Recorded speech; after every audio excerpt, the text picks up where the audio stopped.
Fear is the thing that is sitting on your chest right now. You may not call it that. You may call it stress or worry or anxiety or just a feeling you cannot name. But underneath all the labels, it is fear. Fear of what might happen. Fear of what has already happened and cannot be undone. Fear of what tomorrow will bring. Fear of what the doctor will say. Fear of what the conversation will reveal. Fear of losing what you have. Fear of never getting what you need. Fear of being seen. Fear of being overlooked.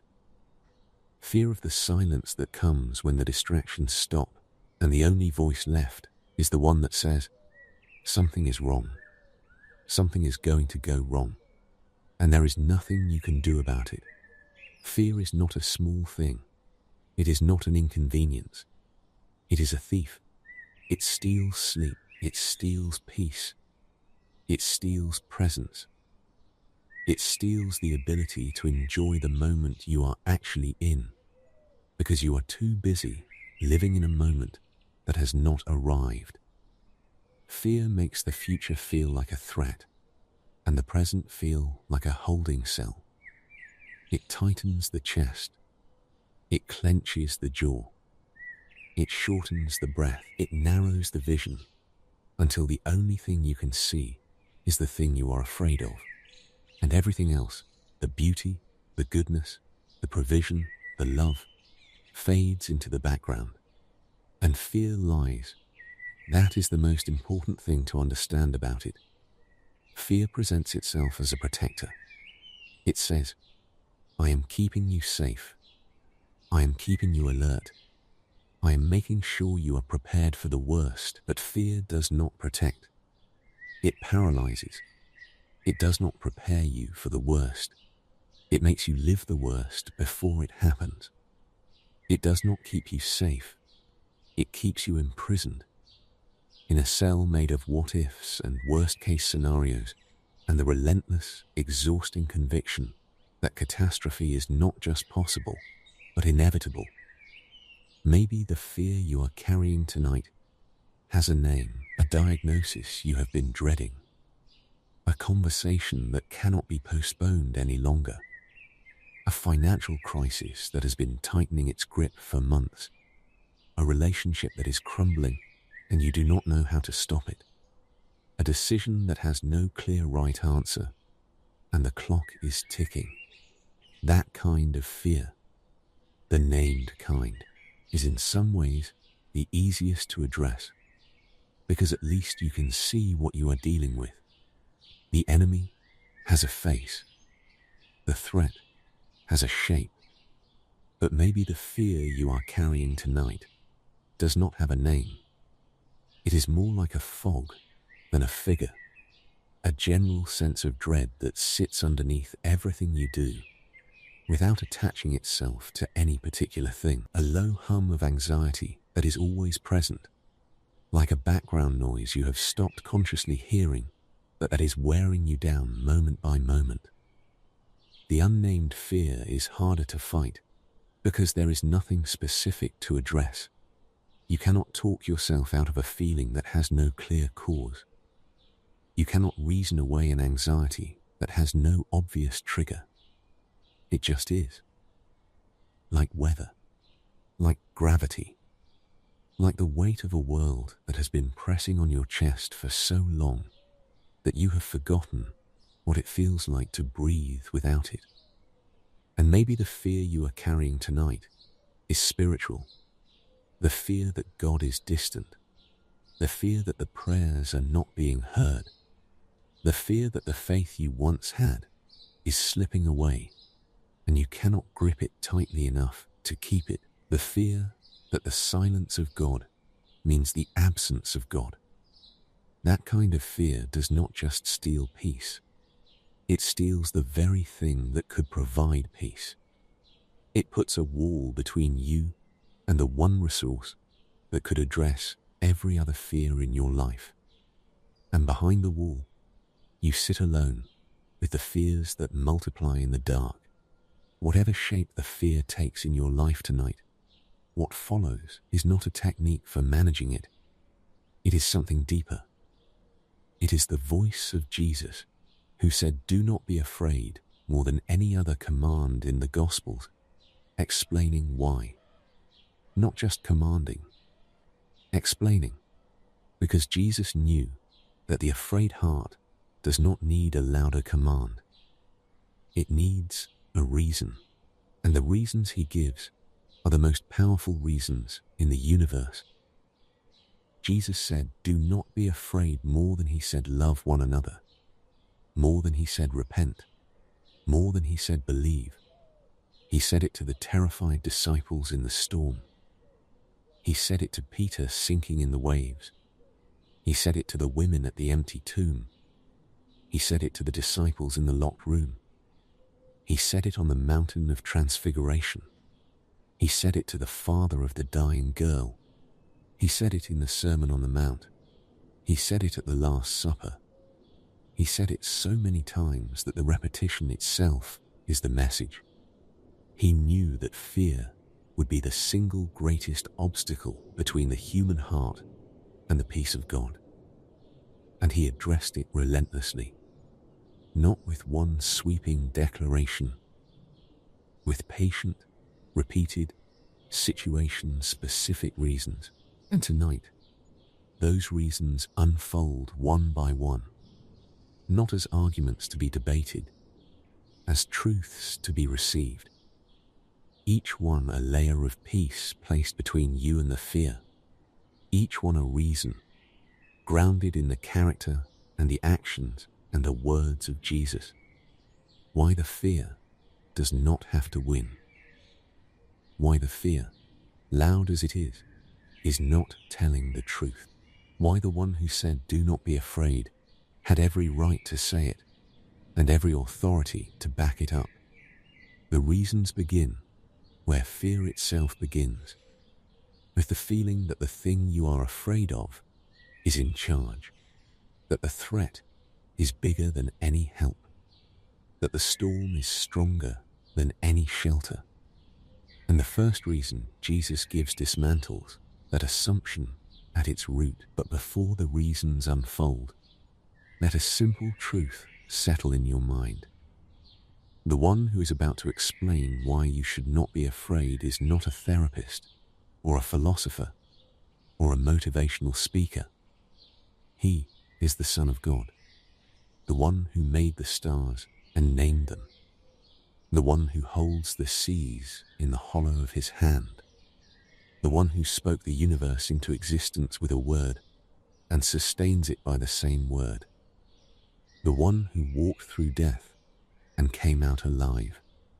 When this person says, "Do not be afraid," the command carries the weight of all creation behind it. It is not wishful thinking. It is not positive self-talk. It is the authoritative declaration of someone who has the power to back up every syllable. And he does back it up with stories, with actions, with promises, with his own blood. Every "do not be afraid" in the Gospels is accompanied by a demonstration. The command is never empty. It is always followed by evidence. The storm is calmed. The water is walked on. The dead are raised. The sins are forgiven. The lost are found. The sick are healed. The abandoned are embraced. Every time Jesus says, "Do not be afraid," he shows you why. And the showing is more convincing than any argument. So listen, not just with your ears, with your heart, with the part of you that is most afraid. Let that part hear the voice of the one who has never lost a battle, never broken a promise, and never abandoned anyone who called his name. Let that part hear the reasons, and let the reasons do what they have been doing for 2,000 years. Dismantling fear, one truth at a time. The first reason Jesus gives for not being afraid is the most foundational one. You do not need to be afraid, because the one who is with you has authority over the thing you fear. In the Gospel of Mark, chapter 4, Jesus and his disciples are crossing the Sea of Galilee in a boat. A furious squall comes up. The waves break over the sides. Water pours in. The experienced fishermen among the disciples, men who have spent their entire lives on this body of water, are convinced they are going to die. The storm is real. The danger is genuine. The fear is entirely rational. By every human calculation, they are about to drown. And Jesus is in the back of the boat, asleep, on a cushion. In the middle of a storm that is terrifying everyone else on board, Jesus is resting. Not because he does not care, because he is not afraid. His peace is not dependent on the weather. It is rooted in something the storm cannot reach, the unshakable relationship between the Son and the Father. The disciples wake him. "Teacher, don't you care if we drown?" The question is raw. It is the kind of thing you say to God at 3 a.m, when the anxiety is at its peak and the silence of heaven feels like indifference. "Don't you care? I am going under. The waves are too high. I cannot see the shore. And you seem to be sleeping through the whole thing." Jesus stands up. He looks at the storm and he says, "Quiet, be still." 2 words, not a prayer, not a plea, a command, spoken with the authority of someone who made the wind and the waves and is not for a moment intimidated by what he made. And the wind dies. The waves flatten. A dead calm settles over the water. Then Jesus turns to the disciples and asks, "Why are you so afraid? Do you still have no faith?" That question contains the first reason not to be afraid. The fear was based on the assumption that the storm was in charge. But the storm was not in charge. Jesus was. The wind obeyed him. The waves obeyed him. The chaos that was threatening to swallow the boat submitted to a single word from his mouth. The disciples were afraid because they forgot who was in the boat with them. And Jesus was asking them, gently, to remember. If the thing you are afraid of right now feels like a storm, if the waves are crashing and the water is rising and the boat is taking on more than it can hold, the first reason not to be afraid is that the one who is with you has authority over the storm. He does not just understand the weather, he controls it. He does not just sympathize with your fear, he commands the source of it, and when he speaks, the source obeys. Not gradually. Immediately, the wind stops, the waves stop, the chaos resolves into calm by a word. You do not need to calm the storm yourself. You do not need to row harder. You do not need to bail faster. You need to remember who is in the boat. And the one who is in the boat has never lost a battle with a storm. Not once in the entire history of the universe. The second reason Jesus gives for not being afraid is equally foundational. You do not need to be afraid because Jesus comes to you in your fear. He does not wait for you to come to him. He walks toward you through the very thing you are afraid of. In the Gospel of Matthew chapter 14, the disciples are in a boat on the Sea of Galilee in the middle of the night, the fourth watch, between 3 and 6 in the morning, the darkest hour, the loneliest hour. The wind is against them. The waves are battering them. They have been fighting the storm for hours. And Jesus is not with them. He has stayed behind on the mountainside to pray. They are alone, in the dark, in the storm, at the worst possible time. And then they see a figure walking toward them on the water, through the storm, across the waves, in the dark. Their first reaction is terror. They think it is a ghost. They cry out in fear, and Jesus calls to them, "Take courage. It is I. Don't be afraid. Take courage. It is I. Don't be afraid. 3 statements that dismantle the fear from 3 different angles. Take courage, because what is coming toward you is not a threat. It is I, the one who sent you across the lake in the first place. Don't be afraid, because the one walking on the waves is the one who controls the waves. Jesus walks on water. He walks on the surface of the very thing that is threatening to sink the boat. The storm is beneath his feet. The waves are his floor. The thing that is the disciples' greatest danger is the surface Jesus uses to reach them, and he reaches them not from the safety of the shore, but through the middle of the storm. He comes to them in the dark, in the wind, in the waves. He does not wait for the storm to end. He walks through it. To them, that is the second reason not to be afraid. The fear says you are alone in the storm. Jesus says he is walking toward you. The fear says no one is coming. Jesus says, take courage. It is I. The fear says the darkness is impenetrable. Jesus walks through it as if it were daylight. The fear says the waves are too high. Jesus walks on top of them. Whatever you are afraid of right now, it is not an obstacle to Jesus. It is a surface he walks on. The very thing that threatens to overwhelm you is the thing he has already placed beneath his feet.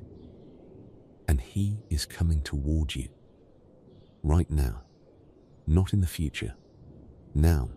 Through the dark. Through the waves. Through the fear itself. And when he arrives, and he will arrive, the first thing he will say is what he always says. Don't be afraid. Peter, from the boat, says, Lord, if it's you, tell me to come to you on the water. And Jesus says, come. And Peter gets out of the boat and walks on the water toward Jesus. For a few stunning seconds, Peter does the impossible. His eyes are on Jesus, and his feet are on the waves, and the storm does not matter. Then Peter looks at the wind. He sees the waves. He takes his eyes off Jesus and puts them on the storm, and he begins to sink. And his prayer is 3 words: Lord, save me. The shortest, most desperate, most honest prayer in the New Testament. And immediately, Jesus reaches out his hand and catches him. Immediately, not after a pause, not after a lecture. Immediately, the hand of Jesus catches the sinking man before the water closes over his head, before the fear wins. If you are sinking right now, if the fear has pulled your eyes from Jesus onto the storm and you are going under, the hand is reaching. Right now, before you finish this thought, before the water rises another inch, the hand of Jesus, the same hand that calmed the storm, is extended toward you. And his response time is immediate. You do not have to clean up your faith before he catches you. You do not have to formulate a perfect prayer. 3 words. Lord, save me. That is enough. It has always been enough. Because the saving was never about the quality of your prayer. It was about the strength of his grip. And the third reason Jesus gives for not being afraid is one of the most practical, most grounded, most human explanations of why fear does not need to control your life. It is found in the Sermon on the Mount, in the Gospel of Matthew chapter 6, and it is not a mystical truth or a complicated theological argument. It is an observation about birds and flowers, and it is devastating in its simplicity. Therefore I tell you, do not worry about your life, what you will eat or drink, or about your body, what you will wear. Is not life more than food, and the body more than clothes? Do not worry about your life. Jesus names the fear directly. Worry, the fear of not having enough, the fear of not being provided for, the fear that the future holds scarcity rather than sufficiency. And he does not dismiss the fear as irrational. He redirects it. He points to something outside the fear and says, look at this, and then tell me if the fear still makes sense. Look at the birds of the air. They do not sow or reap or store away in barns, and yet your heavenly Father feeds them. Are you not much more valuable than they? The birds, they are out there right now, tucked into nests, resting on branches, settled into the night, without a single contingency plan. They did not harvest today. They did not check their account balances. They did not set an alarm for tomorrow's foraging. They simply lived within the provision of a Father they do not even know they have. And they were fed, every single one of them, without exception, without fail. And Jesus asks a question that cuts through the worry like a blade through fog. Are you not much more valuable than they? The logic is airtight. If the God who sustains sparrows, who notices when a single one falls to the ground, who has numbered every feather on every bird in the sky, if that God feeds them without their asking, how much more will he care for you? You, who are made in his image. You, who are the crown of his creation. You, who are worth more to him than the entire created order. If the birds are provided for, you are provided for more. The fear of not having enough is a lie that collapses under the weight of a single sparrow being fed. And why do you worry about clothes? See how the flowers of the field grow. They do not labor or spin.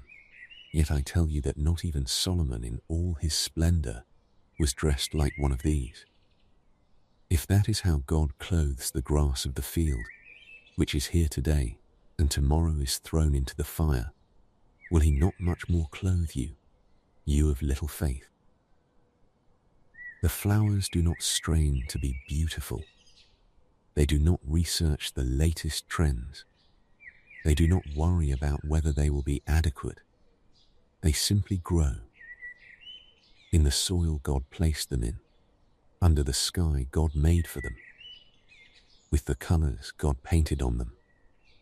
And the result is a beauty that surpasses the richest king in human history. Solomon, with all his gold and all his robes and all his carefully curated magnificence, could not match a single wildflower, because the beauty of the flower is not produced by effort.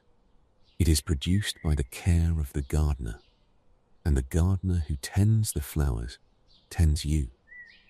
So do not worry, saying, what shall we eat? Or what shall we drink? Or what shall we wear? For the pagans run after all these things, and your heavenly Father knows that you need them. Your heavenly Father knows. He already knows. The thing you are afraid of tonight, the bill, the diagnosis, the conversation, the decision, the unknown that is sitting in the dark like a crouching animal, he knows. Before you name it, before you pray about it, before it takes shape in your mind as a fully formed anxiety, he knows. And the knowing is not passive. It is the knowing of a Father who has already made provision for the need his child has not yet articulated. But seek first his kingdom and his righteousness, and all these things will be given to you as well. Seek first, not seek only. Not seek at the expense of all responsibility. Seek first, before the fear takes hold, before the worry spirals, before the anxiety becomes the loudest voice in the room. Seek the kingdom. Seek the presence of God. And the rest The food, the clothes, the provision, the things you need to survive and more will be given.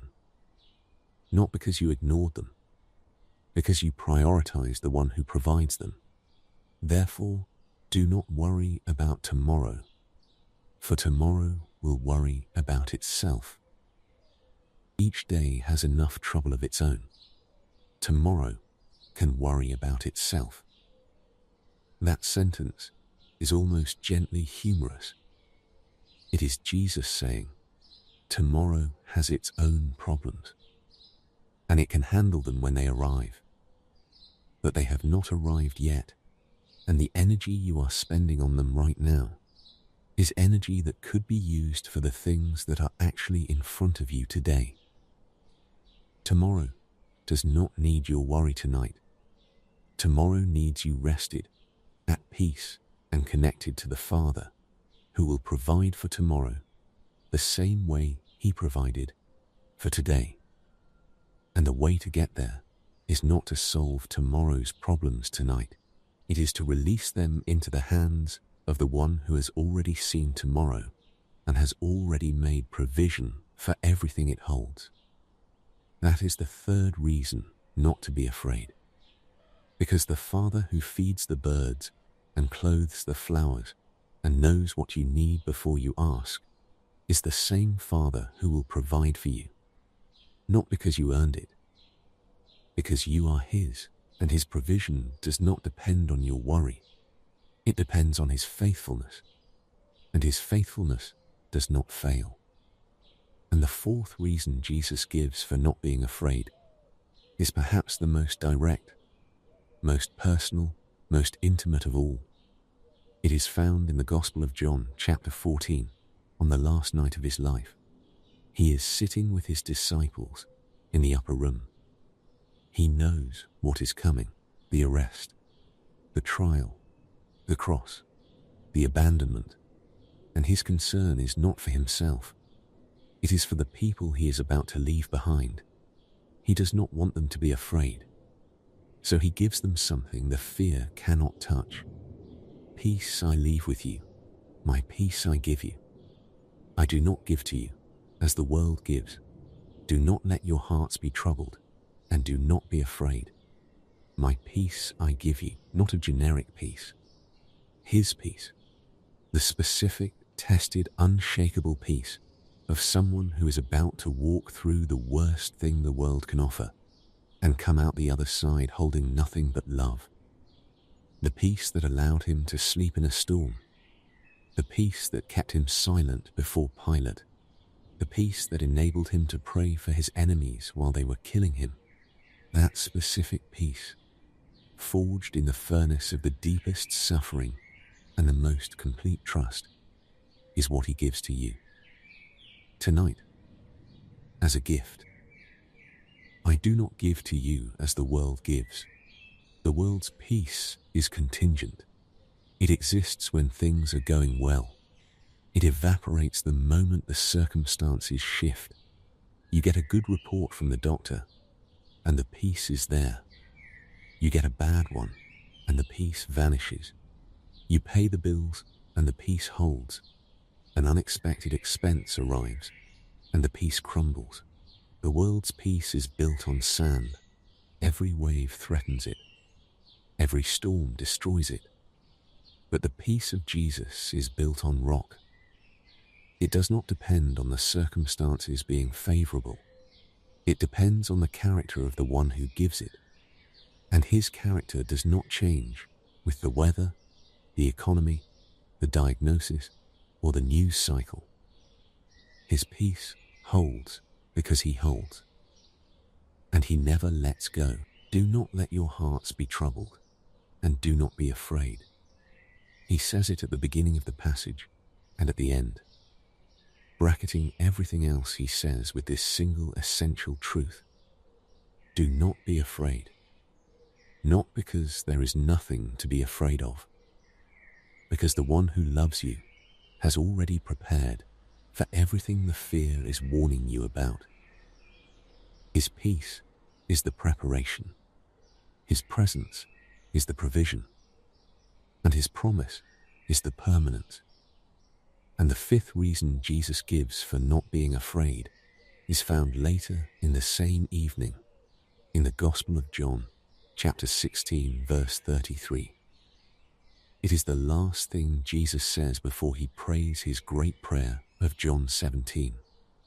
And it is the most comprehensive declaration of victory in the entire New Testament. I have told you these things, so that in me you may have peace. In this world you will have trouble, but take heart, I have overcome the world. He does not sugarcoat it. He says plainly, in this world you will have trouble. The fear is not entirely wrong that bad things happen. Bad things do happen. The world is broken. Pain is real. Loss is real. Betrayal is real. Sickness is real. Death is real. Jesus does not deny any of it. He names it. Trouble. It is coming. It may already be here. But the sentence does not end with trouble. It ends with triumph. I have overcome the world. Past tense. Completed. The victory is not pending. It is achieved. And the one who achieved it is the one speaking to you right now. The one who has all authority in heaven and on earth. The one who walked through death and came out alive. He has overcome. Not he will overcome someday. He has overcome. Already, the battle is over. The war is won. And the one who won it is on your side. That is why you do not need to be afraid. Not because trouble will not come. Because the one who has already overcome trouble is sitting with you. And the trouble that comes to a person who is sitting with the overcomer does not get the final word. The overcomer does. And in the Gospel of Luke, chapter 12, verse 32, Jesus addresses the fear with an intimacy that should make every anxious person stop and listen. He says, "Do not be afraid, little flock, for your Father has been pleased to give you the kingdom." Little flock, that is not a condescending term. It is a tender one. It is the way a shepherd speaks to the sheep he loves, acknowledging their smallness, acknowledging their vulnerability, and then immediately reassuring them. Do not be afraid. Not because you are strong enough to protect yourselves, because the Father has been pleased to give you the kingdom. The kingdom, the most powerful resource in the universe, given to the little flock, not because they earned it, because it pleased the Father to give it. The fear says you are small, and the world is large, and the threats are overwhelming. Jesus says you are small, yes, but the kingdom that has been given to you is larger than every threat combined. The smallness is not the problem. The kingdom is the solution. And the kingdom has already been given. You are not waiting for it. You are standing in it, right now. And the resources of the kingdom are available to every member of the little flock, including you, including tonight. And the sixth reason Jesus gives for not being afraid goes to the heart of one of the deepest fears there is. The fear of being unprotected. The fear that no one is watching out for you. The fear that when the wolf comes, you will face it alone. In the Gospel of John, chapter 10, Jesus calls himself the Good Shepherd. And the distinguishing mark of the Good Shepherd is not his wisdom or his eloquence or his theological precision. It is his willingness to die. I am the Good Shepherd, he says. The Good Shepherd lays down his life for the sheep. A hired hand, when the wolf comes, runs away. He abandons the flock because the flock is not his. He calculates the cost and decides the risk is not worth it. But the Good Shepherd does not run. He stands between the flock and the threat. He puts his body between the wolf and the sheep, and if necessary, he dies. Not because he was overpowered, because he chose to. I am the good shepherd. I know my sheep, and my sheep know me. He knows you, individually, personally, not as a number in a flock, by name, by the particular shape of your fears, and the specific weight of your worries, and the exact sound of your voice when you call out in the night. He knows. And the knowing is not clinical. It is the intimate, face to face. I have been watching you since before you were born kind of knowing that only a shepherd who has counted every sheep 1,000 times could have. I give them eternal life, and they shall never perish. No one will snatch them out of my hand. No one. That word is the reason you do not need to be afraid. No one. Not the diagnosis, not the financial crisis, not the person who is against you, not the circumstance that seems overwhelming, not the fear itself. No one can snatch you out of his hand. The hand of the Good Shepherd is wrapped around your life, and the grip does not loosen when the wolf appears. It tightens. My Father, who has given them to me, is greater than all. No one can snatch them out of my Father's hand. Two hands. The hand of Jesus, the hand of the Father. You are held in both. Double gripped. Twice secured.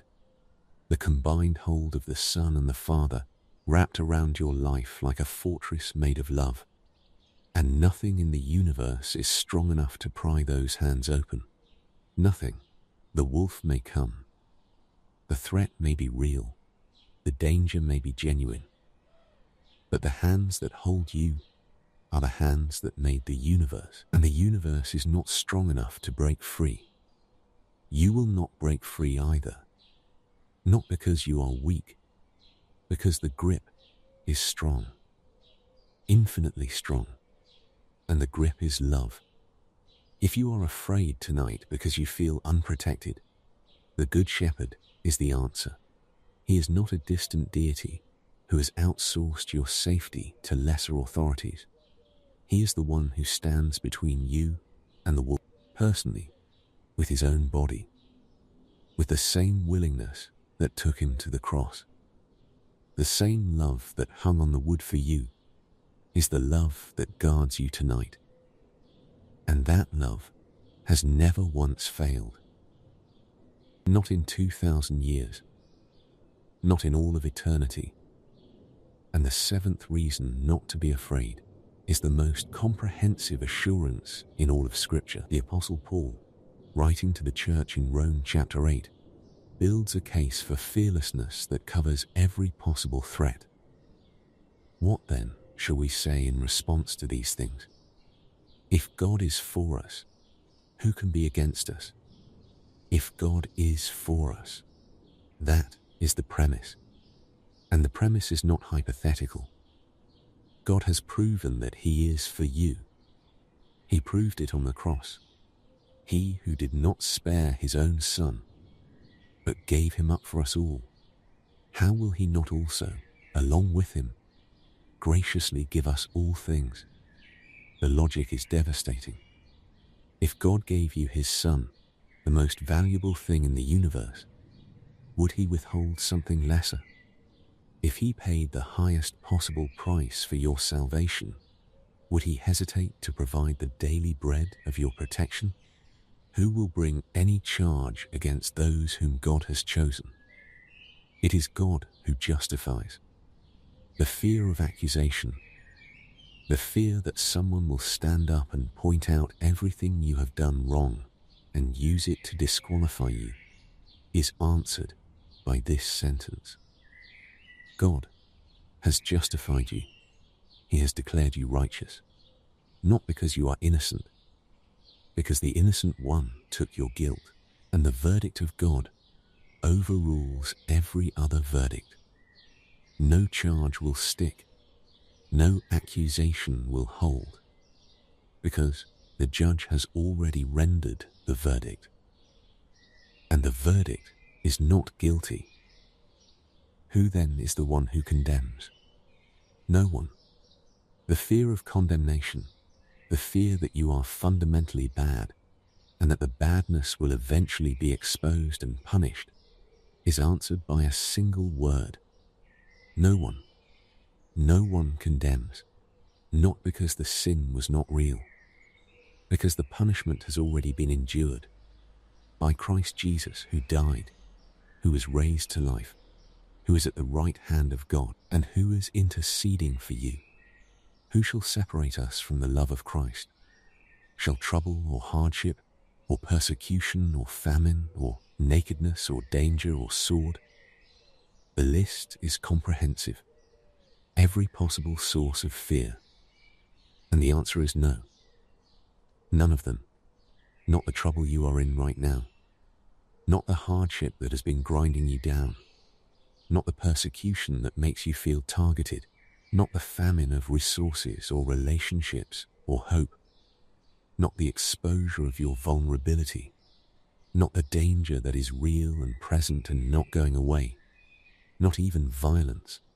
No, in all these things, we are more than conquerors through him who loved us. More than conquerors. Not barely surviving. Not hanging on by a thread. More than conquerors. And the more than is not about your ability. It is about his love. Through him who loved us. The conquering is powered by love. And the love is infinite. And the strength that flows from infinite love is infinite strength. And the infinite strength is directed at every fear on the list. For I am convinced that neither death nor life, neither angels nor demons, neither the present nor the future, nor any powers, neither height nor depth, nor anything else in all creation will be able to separate us from the love of God that is in Christ Jesus our Lord. Nothing, nothing in all creation. Not death, the ultimate fear. Not life, with all its complications. Not angels, not demons. Not the present, no matter how painful. Not the future, no matter how uncertain. Not any powers, seen or unseen. Not any height, no matter how far above you. Not any depth, no matter how far beneath you. Not anything else. In all of creation, the love of God in Christ Jesus is unbreakable. And the fear, which says you could be separated, which says you could lose the love, which says the connection could snap under the pressure, is a lie. The love holds. Through everything, including the thing you are afraid of right now. That is the seventh reason not to be afraid. Because the love that is holding you is not subject to the forces that produce fear. Death cannot break it. Life cannot erode it. No power can overcome it. And nothing in all creation can separate you from it. The fear says you are vulnerable. The love says you are invincible. Not in yourself, in him, in the love, in the grip that no force in the universe can pry open. And the eighth reason not to be afraid is the promise that addresses the most primal fear of all. The fear of being alone. The fear of abandonment. The fear that when the crisis comes, when the darkness falls, when the bottom drops out, you will be standing there by yourself, with no one beside you. The writer of Hebrews chapter 13 verse 5 says, "Never will I leave you, never will I forsake you." The original language uses a double negative for emphasis. It is the strongest possible way to say I will not. I will absolutely, positively, under no circumstances, for any reason, at any time, in any place, under any condition, leave you. Never. People leave. That is one of the hardest truths of human existence. The people who promised to stay eventually go.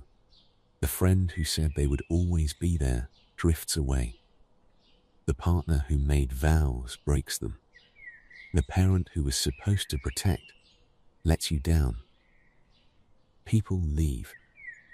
And every time they do, the fear of being left grows a little larger, until the fear itself becomes a wall that keeps people at a distance, because the closer they get, the more it will hurt when they inevitably go. But Jesus is not people. He does not leave. He cannot leave. It is against his nature. The same way fire cannot stop being hot and water cannot stop being wet, Jesus cannot stop being present. His presence is an expression of his character, and his character does not change. He is the same yesterday, today, and forever. And the same includes his presence. The same includes his never leaving. The same includes the promise that has never once been broken in the entire history of the universe. And the writer of Hebrews adds in verse 6, a response that the promise enables. So we say with confidence, the Lord is my helper. I will not be afraid. What can mere mortals do to me? The confidence is not self-generated. It is promise-generated.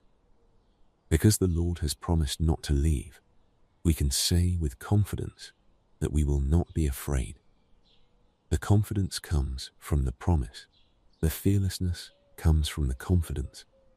And the promise comes from the one who has never broken a single promise he has ever made. And these promises are not abstract theological concepts. They are lived realities in the stories of the Gospels. Every time Jesus encountered someone who was afraid, he demonstrated the reasons not to fear by meeting the fear with his presence, his authority, and his compassion. The leper in the Gospel of Mark, chapter 1, was afraid of rejection. He had been rejected by everyone. His disease had made him untouchable, unclean, unwelcome in every gathering of human beings. And when he came to Jesus, his prayer was drenched in the fear that even Jesus would turn him away. If you are willing, he said, you can make me clean. If you are willing, as if to say, I know you have the power, but do you have the desire? Am I worth it to you? Would someone like me be too much, too contaminated, too far gone for you to reach? And Jesus, filled with compassion, reached out his hand and touched him. Before the healing, while the disease was still on his skin, he touched the untouchable. And he said, I am willing. Be clean. The fear of rejection was answered by a touch. The fear that no one would be willing was answered by the words, I am willing. The fear that the distance could never be closed was answered by a hand that reached across it. If you are afraid of being rejected tonight, the leper's story is the reason not to be. Because Jesus does not reject. He reaches. He touches. He says, I am willing to the person who is most convinced that the answer will be no. And the woman at the well, in the Gospel of John, chapter 4, was afraid of being known. She arranged her entire life around the avoidance of exposure. She came to the well at noon, alone, because the other women knew her history, and their knowing felt like judgment. She hid in plain sight. She was afraid that if anyone saw the real her, the response would be revulsion, and Jesus saw the real her. All of her, 5 marriages, 1 unnamed arrangement, a history of searching for love and never finding it, a present built on the avoidance of the past. He saw it all, and he did not flinch. He did not recoil. He offered her living water, a love that knows everything and stays anyway. The fear of being known was answered by being fully known and fully loved in the same moment. The fear that the truth would drive people away was answered by a truth teller who sat at the well and waited for her to arrive so he could show her that being known by Jesus is not the end. It is the beginning of freedom, the beginning of a life that no longer needs to hide. And Bartimaeus, the blind beggar in the Gospel of Mark chapter 10, was afraid of being ignored. He had been invisible for so long that he had almost accepted it as permanent. He sat by the road. He begged. He was part of the landscape. And when he cried out to Jesus, the crowd told him to be quiet. You do not matter. You are not important enough. Stop making noise. But Bartimaeus shouted louder, and Jesus stopped in the middle of everything for one blind beggar. Call him, Jesus said. And Bartimaeus came to Jesus. And Jesus asked, What do you want me to do for you? As if nothing else mattered. As if the entire procession existed for this one conversation. The fear of being ignored was answered by being stopped for. The fear that no one would notice was answered by the one who notices everything, stopping everything to ask a blind beggar what he needed. If you are afraid that you do not matter, that your voice is too small, that your need is too insignificant to register on the radar of the God who runs the universe, Bartimaeus is the reason not to be afraid. Jesus stops. He hears. He asks. He acts. For the one. For you. And the Gospels are filled with people who were afraid. Not abstractly afraid. Specifically afraid. Each one carrying a particular kind of fear that was keeping them imprisoned. And in every case, Jesus addressed the specific fear with a specific word or action that set the person free. These stories are not ancient history. They are the living testimony of a God who meets fear wherever it lives and dismantles it from the inside. The Beatitudes, the opening words of the Sermon on the Mount, are spoken to a crowd of people who were afraid, not the powerful, not the confident, the poor in spirit, the mourning, the meek, the hungry and thirsty for righteousness. These are not descriptions of the fearless. They are descriptions of the vulnerable, the exposed, the people who have every reason to be afraid, because the world has given them every reason. And Jesus looks at them and says, one by one, blessed are the poor in spirit, for theirs is the kingdom of heaven. The fear of spiritual bankruptcy, the fear that you have nothing to offer God, and therefore nothing to receive from God, is answered by the kingdom itself.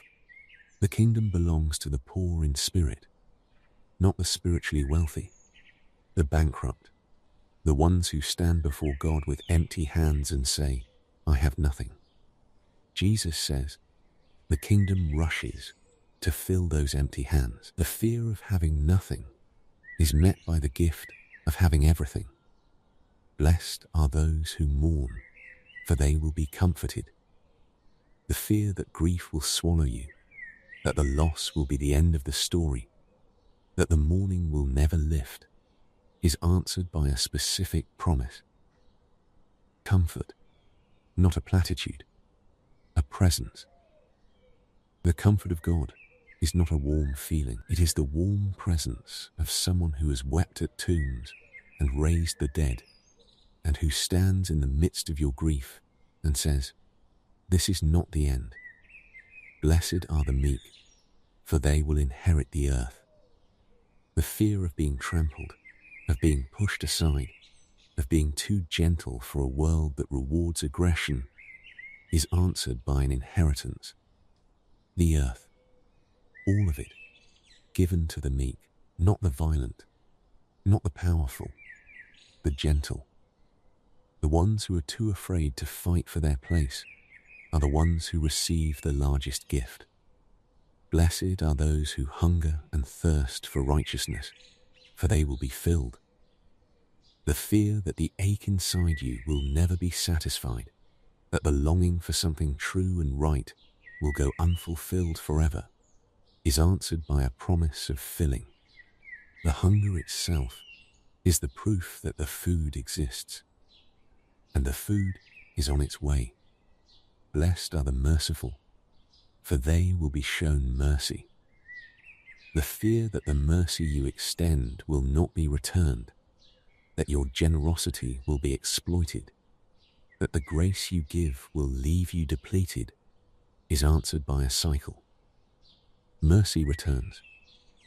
It flows back to the one who sent it out, and the returning is guaranteed by the one who makes the promise. Blessed are the pure in heart, for they will see God. The fear that God is invisible, that the silence of heaven means the absence of God, that the longing to see him will never be fulfilled, is answered by a promise of sight.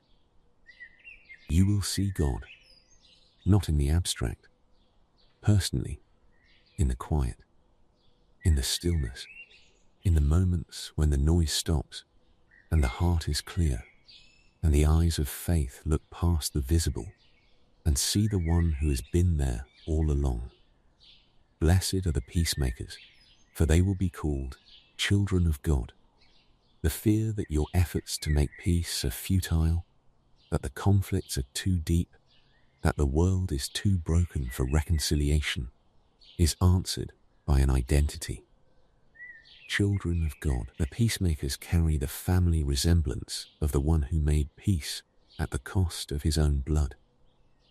And the identity is stronger than the fear, because the identity was given by God, and what God gives, no fear can take away.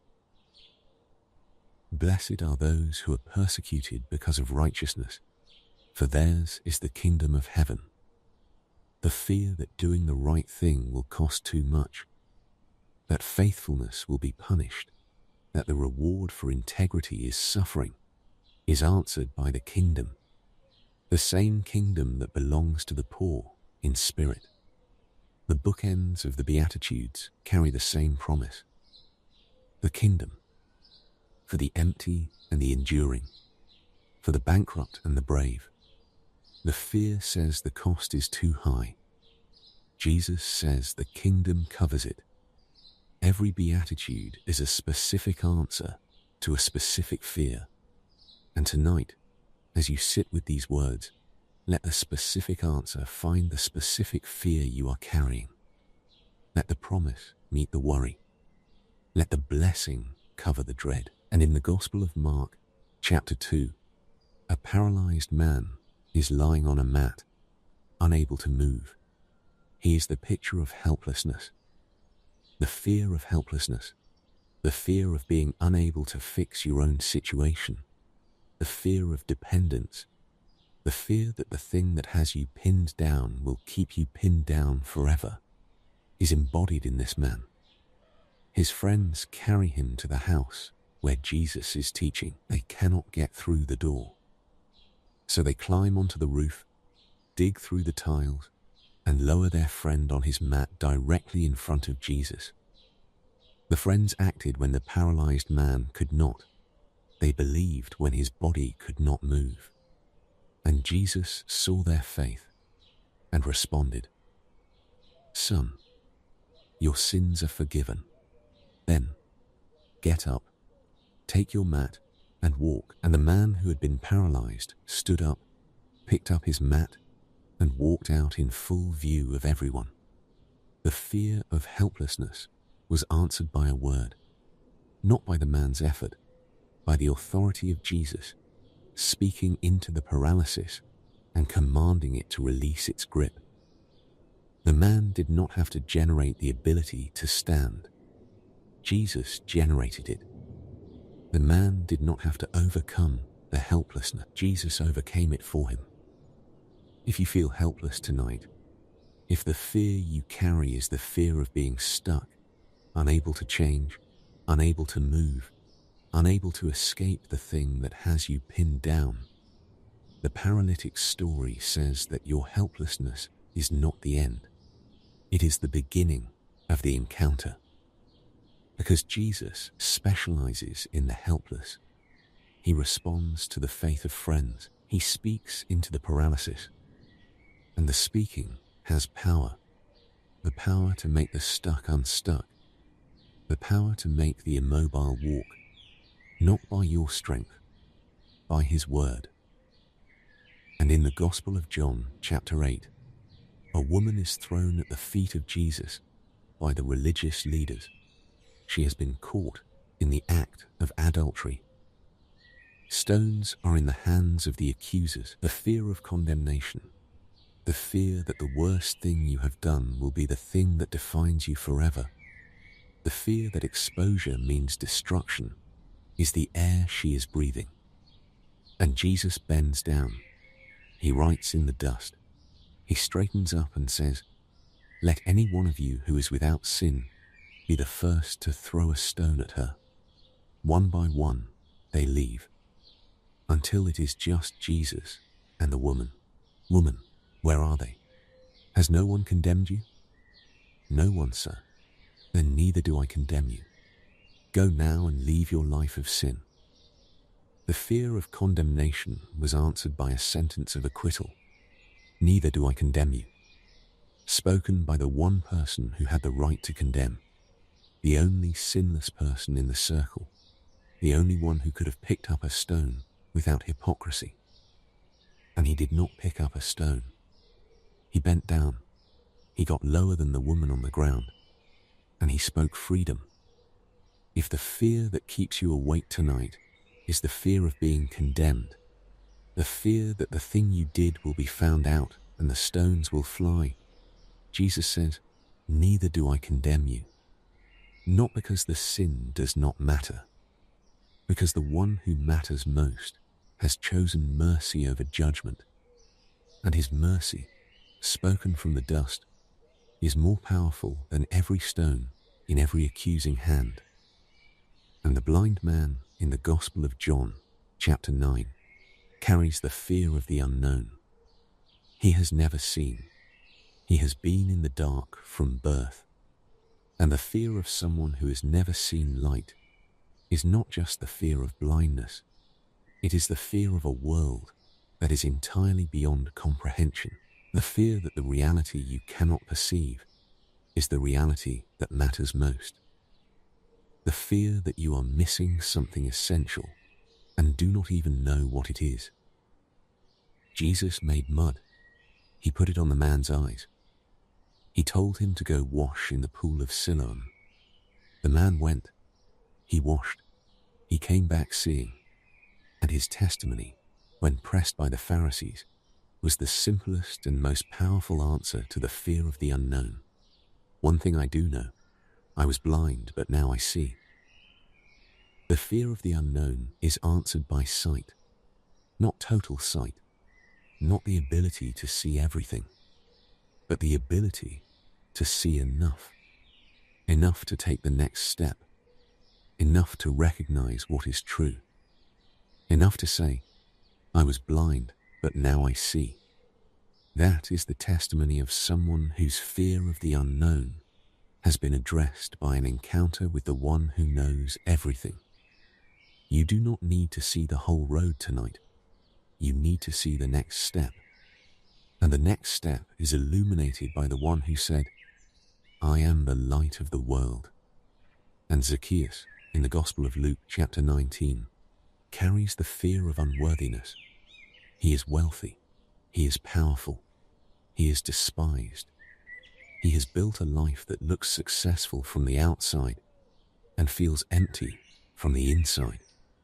And the fear of unworthiness says, even if you could get close to Jesus, he would not want you. You are not the kind of person he associates with. You are too compromised, too corrupt, too far from the standard. And Jesus looked up into the tree where Zacchaeus was hiding and called him by name. Zacchaeus, come down immediately. I must stay at your house today. The must is divine necessity. Jesus did not suggest a visit. He declared one. He chose the most unworthy person in Jericho as his host, not because Zacchaeus had earned the honor, because Jesus is drawn to the unworthy, because the whole purpose of his coming is to seek and save what the world has written off If the fear keeping you from Jesus tonight is the fear that you are not worthy, Zacchaeus says the unworthiness is not a barrier. It is the reason Jesus is coming. He seeks the unworthy specifically, deliberately, scandalously. He chooses to eat with the sinners and the tax collectors. He invites himself into the houses the respectable people avoid. Your unworthiness is not a disqualification. It is an invitation. And the widow of Nain, in the Gospel of Luke, chapter 7, carries the fear of total loss. Her husband is gone. Her only son is dead. She is about to face a future of complete isolation. No provider, no protector, no family. The fear of losing everything, the fear that the ground beneath you will give way and there will be nothing to catch you, is the air she is breathing as she walks behind the coffin.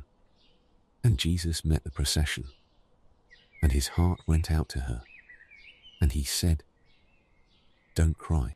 And he touched the coffin and said, "Young man, I say to you, get up." And the dead man sat up, and Jesus gave him back to his mother. The fear of total loss was answered by total restoration, not gradually. Immediately, the dead son was alive. The empty future was full. The isolation was replaced by reunion. And the one who made it happen was the one whose heart was moved by a mother's grief. If the fear in your heart tonight is the fear that you will lose everything, the widow of Nain says that the one who restores has more power than the one who takes away. The loss is real. The grief is valid. But the one standing in front of you has authority over the loss itself, authority over death, authority over absence, authority to give back what was taken. And the feeding of the 5,000, told in all four Gospels, answers the fear of scarcity with abundance.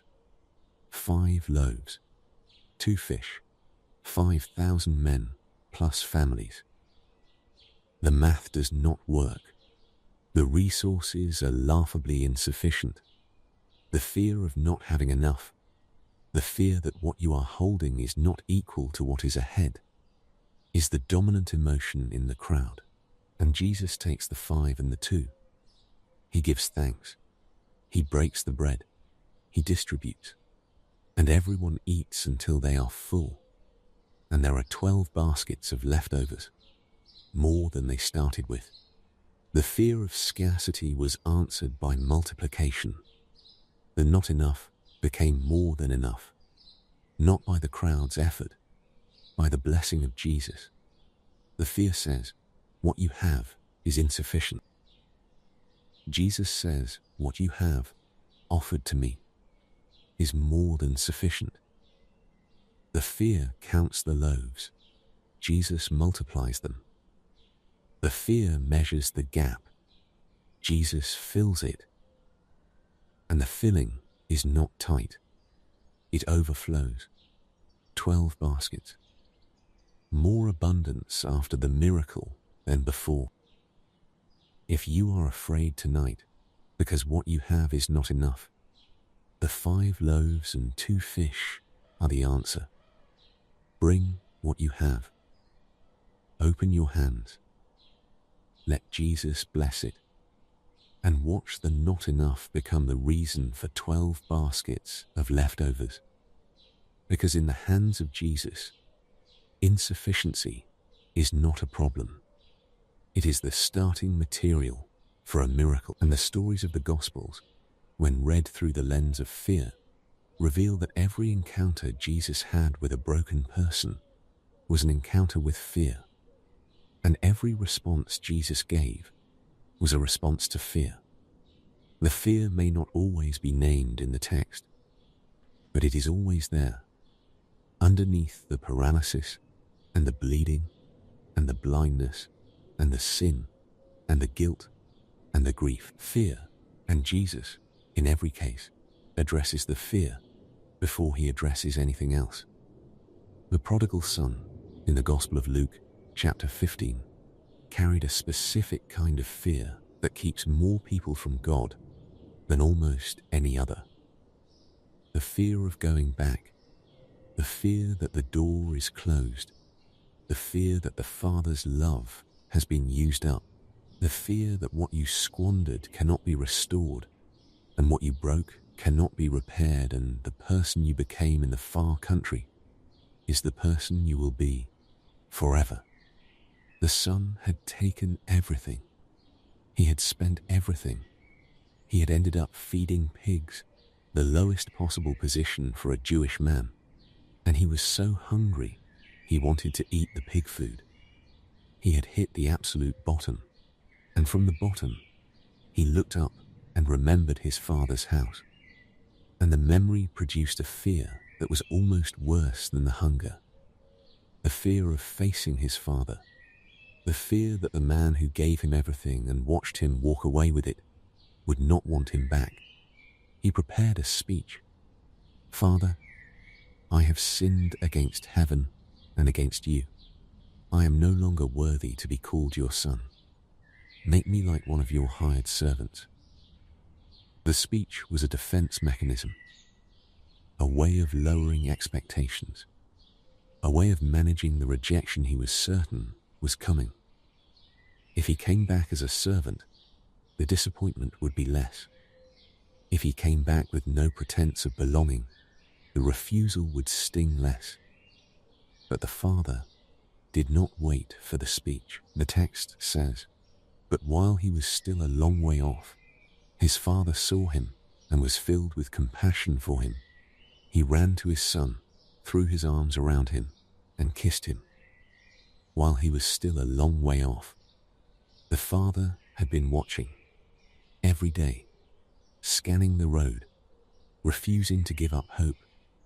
And the moment he saw the figure in the distance, he did not evaluate. He did not wait for the apology. He did not maintain his dignity. He ran. An older man in the ancient Middle East running was considered undignified. But the father did not care about dignity. He cared about his son, and the running was the response to the fear. Every step the father took toward the son was a step that said, "The door is not closed. The love is not used up. The belonging is not forfeited. Come home." He threw his arms around the son who smelled like pigs and failure. He kissed him. The son tried to begin his prepared speech, but the father cut him off. He called for the best robe, the ring, the sandals, the fattened calf, the feast. "This son of mine was dead and is alive again. He was lost and is found." The fear of going back was answered by a father who ran. The fear of rejection was answered by an embrace. The fear that the love was conditional was answered by a restoration that was immediate, total, and unconditional. The robe said, "You are honored." The ring said, "You have authority." The sandals said, "You are a son, not a servant." The feast said, "Your return is the best thing that has happened in this house." If the fear keeping you from God tonight is the fear that He will not want you back, the prodigal story is the most powerful answer in the entire Bible. The father ran. The distance you are afraid of is the distance the Father covers. The rejection you are bracing for does not exist. The arms that are waiting are open. The robe is ready. The ring is waiting. The feast is prepared. And the running Father is God, running toward you. Right now, not in the future. Now, before you have finished your speech, before you have cleaned up, before you have done anything to deserve it, He is running. And the lost sheep in the same chapter answers the fear of being forgotten. A shepherd has 100 sheep. One wanders away, and the shepherd does not do the math and decide the 99 are a sufficient percentage. He leaves them, and he goes after the one. The fear of being forgotten says, I am one out of billions. God has more important things to attend to. My little life, my little problem, my little fear is too small to register on the radar of the God who runs the universe. The lost sheep says you are wrong, because the shepherd does not evaluate by number. He evaluates by belonging. And you belong, and the one who belongs is the one he goes after, personally through the rough terrain, in the dark, until he finds. And when he finds, he puts the sheep on his shoulders and carries it home. He does not make it walk, he carries it, because the sheep that has been lost is the sheep that is most exhausted. The sheep that has been wandering is the sheep that has no strength left. And the shepherd knows that. And the shepherd does not mind. The carrying is joyful. The text says he joyfully puts it on his shoulders. Your weakness does not burden the shepherd. It gives him the opportunity to do what he does best. Carry.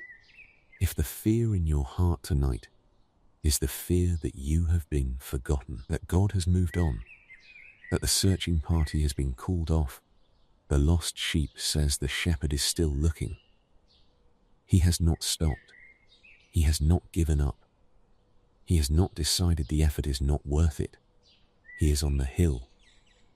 He is calling your name.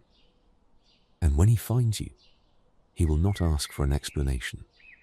He will lift you. He will hold you close. And he will carry you home joyfully.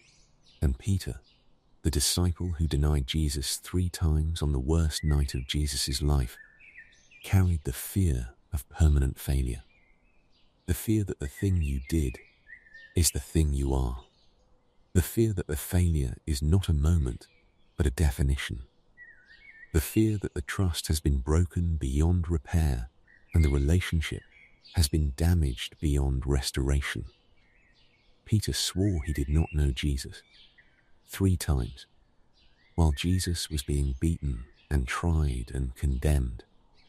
And when the rooster crowed and Jesus turned and looked at Peter, the fear of what he had become must have been overwhelming.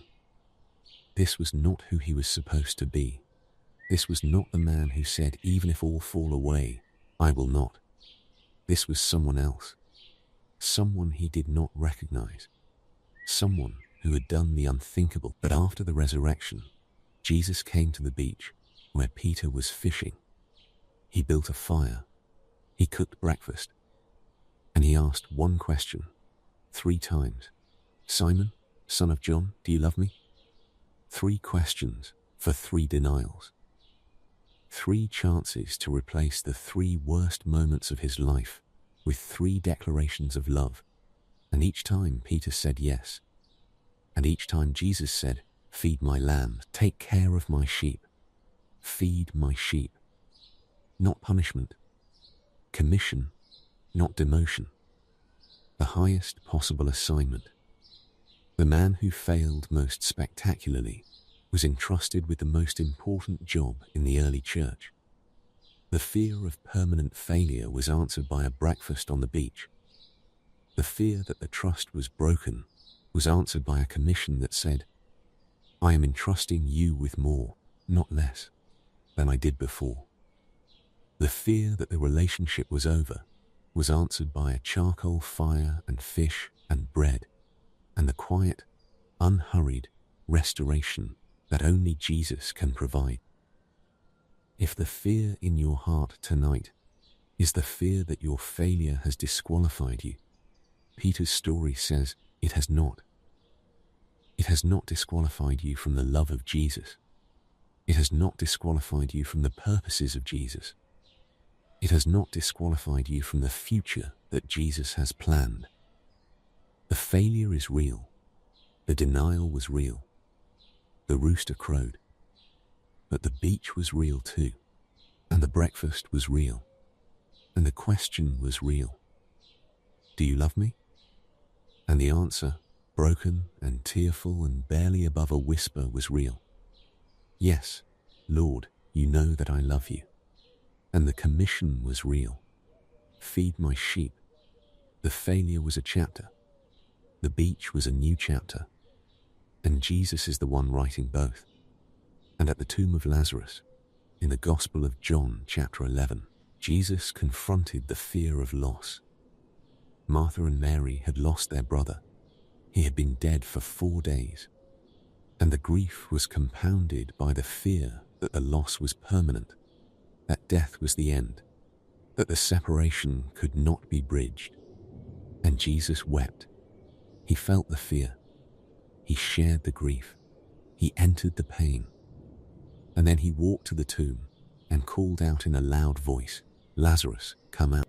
And the dead man walked out. Alive, the fear of loss was answered by resurrection power.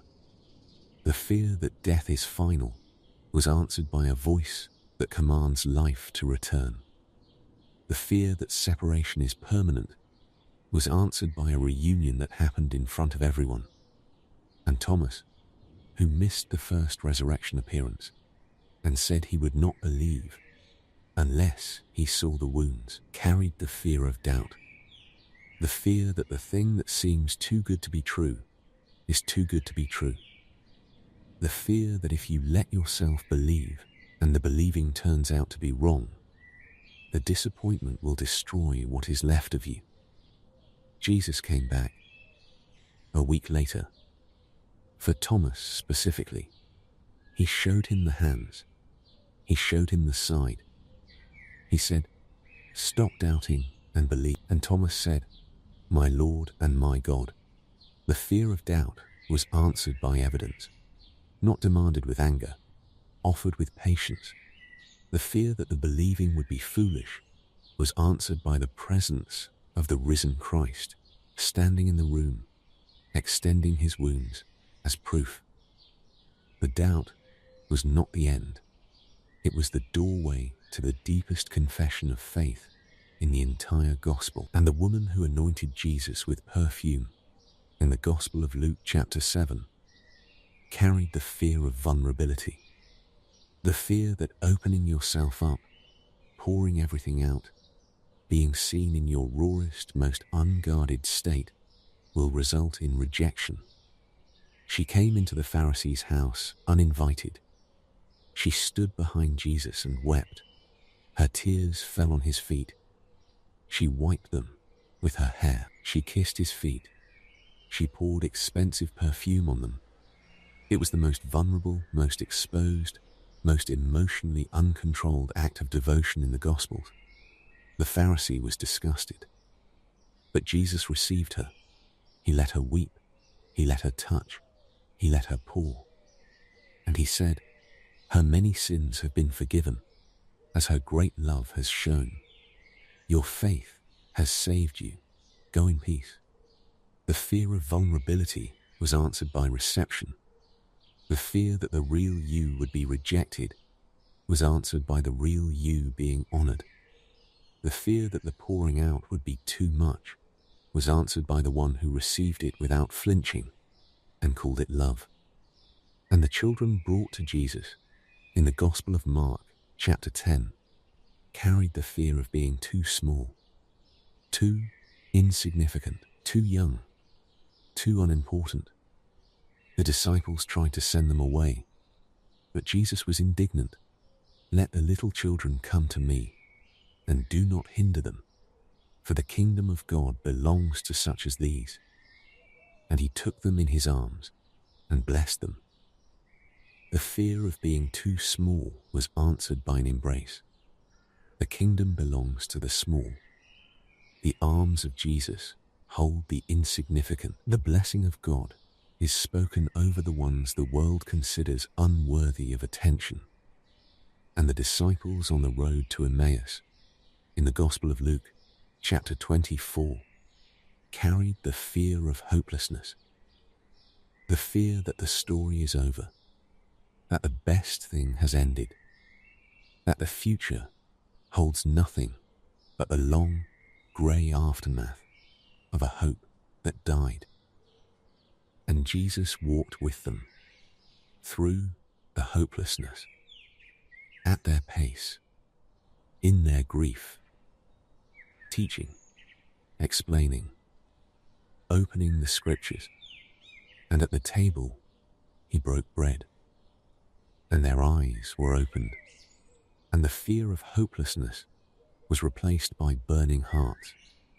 Were not our hearts burning within us while he talked with us on the road? The fear of hopelessness was answered by a companion who walks with you through it, who does not fix it instantly, who teaches while you grieve, who opens the word while you walk in the wrong direction, and who reveals himself in the breaking of bread, in the ordinary, in the evening, in the moment when you thought all hope was gone, and the washing of the disciples' feet in the Gospel of John, chapter 13, answered the fear of unworthiness from a posture so humble that it defies comprehension. Jesus, the Lord and Teacher, on his knees with a basin and a towel, washing the feet of the men who would fail him, washing the feet of the man who would betray him. The fear of unworthiness says, I am too dirty for Jesus to touch. The foot washing says Jesus kneels to touch the dirtiest part of you. He does not wait for you to clean yourself. He does the cleaning on his knees with his own hands. And the washing is not reluctant. It is the embodiment of a love that stoops. Each story is a reason. Each encounter is an answer. Each gospel moment is a brick in the wall that stands between you and the fear. And the wall is built not on your courage, but on his character, his authority, his compassion, his faithfulness, his love, his power, his presence, his promise. The reasons accumulate, and the fear, which seemed so large at the beginning of this evening, begins to look smaller, not because the threats have changed, because the one standing between you and the threats is larger than all of them. He has always been larger. You just forgot. And tonight, the remembering is happening, and the remembering is the rest. And the rest is the peace.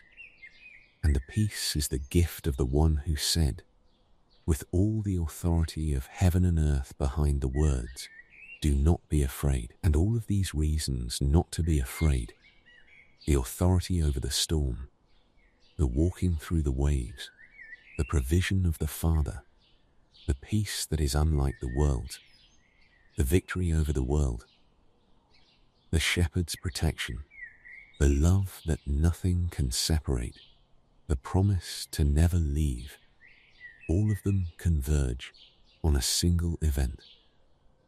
The cross, because the cross is where every fear was faced, absorbed and defeated, not in theory, in the body and soul of Jesus Christ. On the cross, Jesus faced the fear of pain, the flogging, the thorns, the nails, the hours of agony, the physical suffering that crucifixion was designed to maximize. He did not anesthetize himself. He did not dissociate. He felt it. All of it. The tearing of flesh, the crushing of nerve, the slow, relentless assault on a body that was dying one breath at a time. On the cross, Jesus faced the fear of abandonment. His disciples had scattered. Peter had denied him. Judas had betrayed him. The crowds who shouted Hosanna 5 days earlier were now shouting crucify him. He was alone, in the most public, most humiliating way possible, surrounded by enemies, deserted by friends, watched by his mother, who could not stop it. On the cross, Jesus faced the fear of shame. He was stripped naked. He was mocked. He was spat on. He was taunted by the religious leaders, the soldiers, the passers-by, even one of the criminals dying beside him. The dignity that every human being deserves was systematically denied to him. He was treated as less than human, as a joke, as an example of what happens when you challenge the wrong people.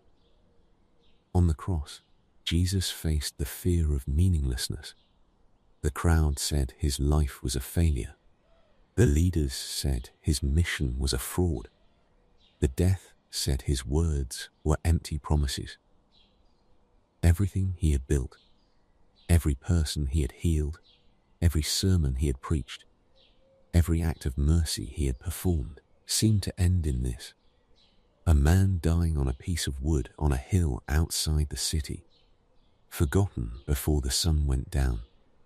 And on the cross, Jesus faced the deepest fear of all, the fear of being separated from God.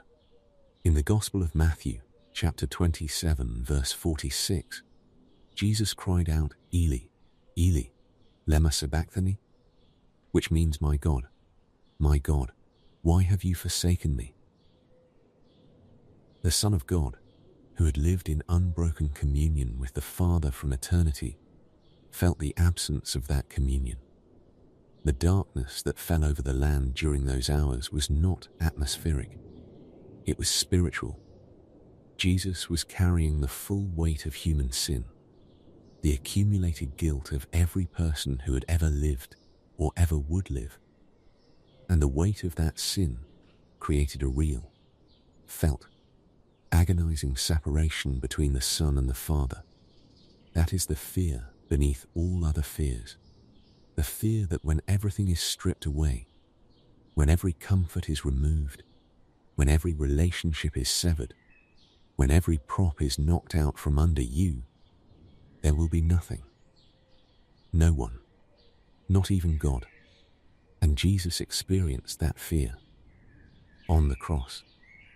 In your place, he experienced the forsakenness so that you would never have to experience it permanently. He entered the darkness so that you would never be lost in it forever.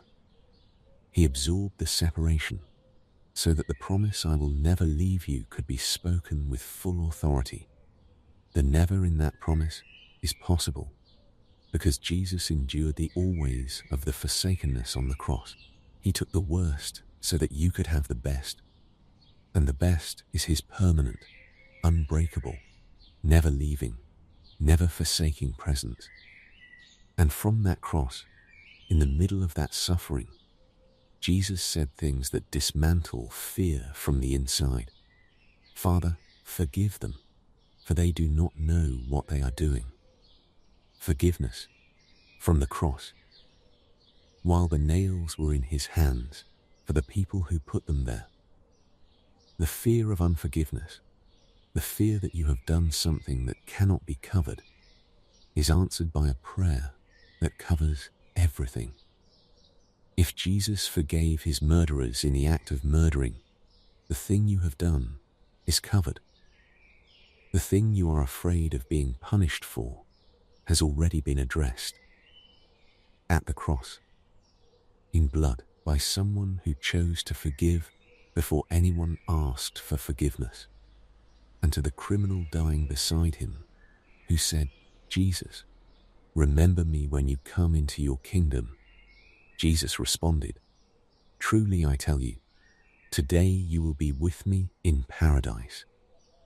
Today, not after a waiting period, not after sufficient penance.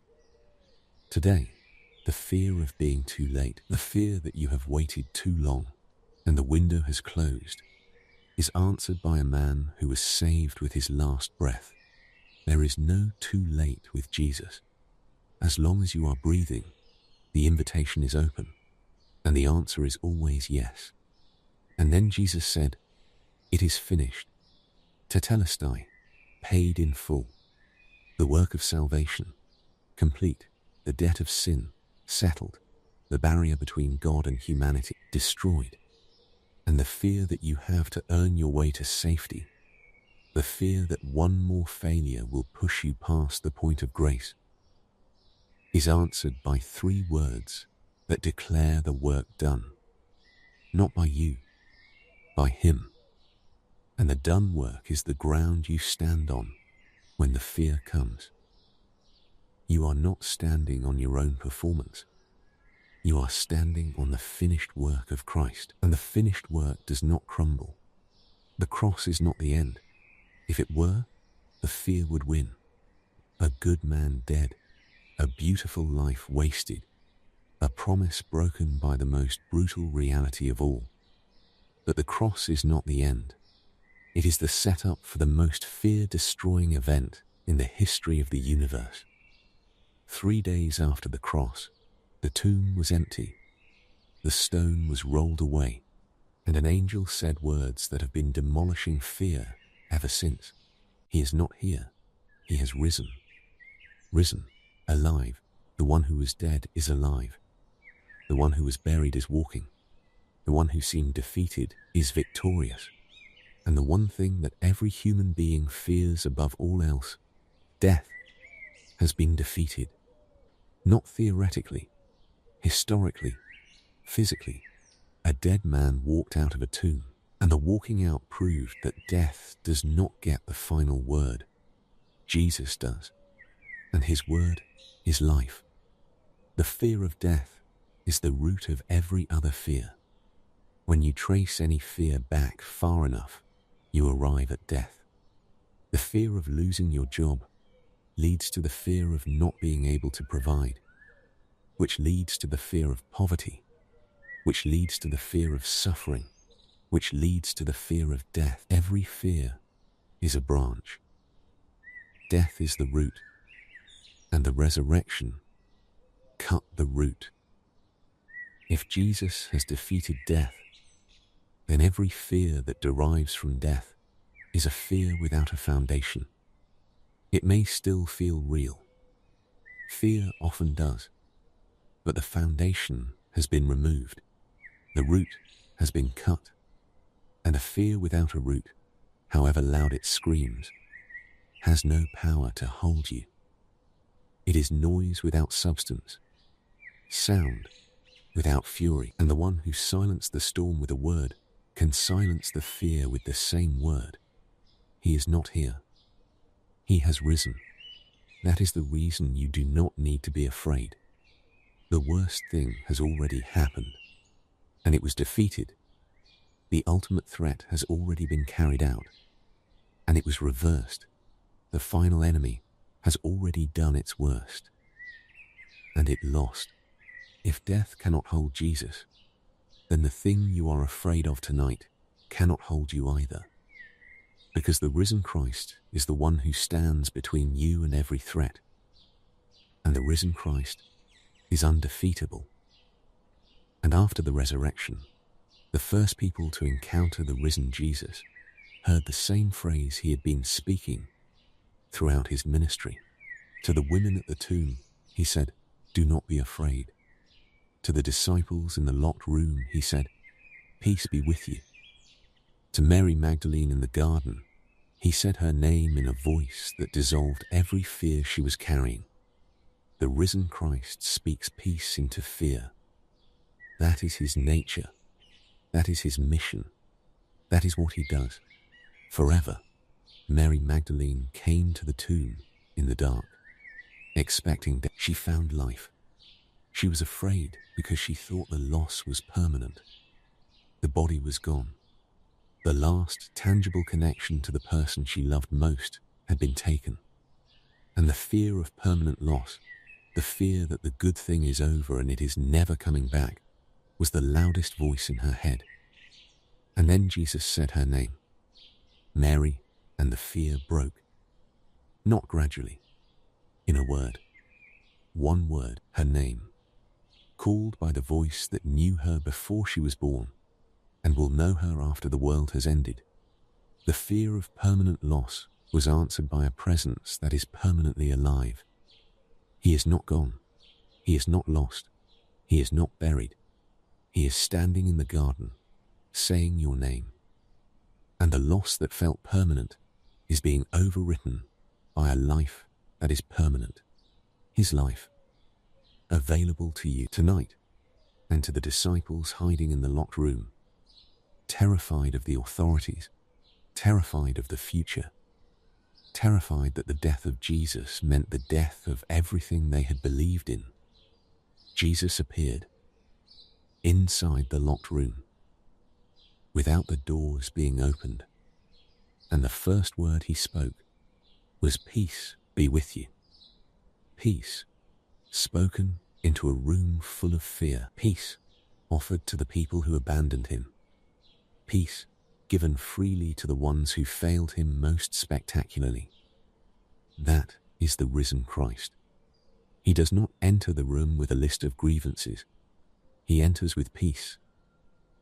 He does not confront the fear with anger. He confronts it with presence. And the presence of the risen Christ, standing in the room where the fear lives, is more powerful than the fear could ever be. And the Apostle John, writing in his first letter, chapter 4, verse 18, gives the theological foundation for everything Jesus demonstrated about fear. There is no fear in love, but perfect love drives out fear, because fear has to do with punishment. The one who fears is not made perfect in love. Perfect love drives out fear. That is the mechanism, not willpower, not courage, not positive thinking.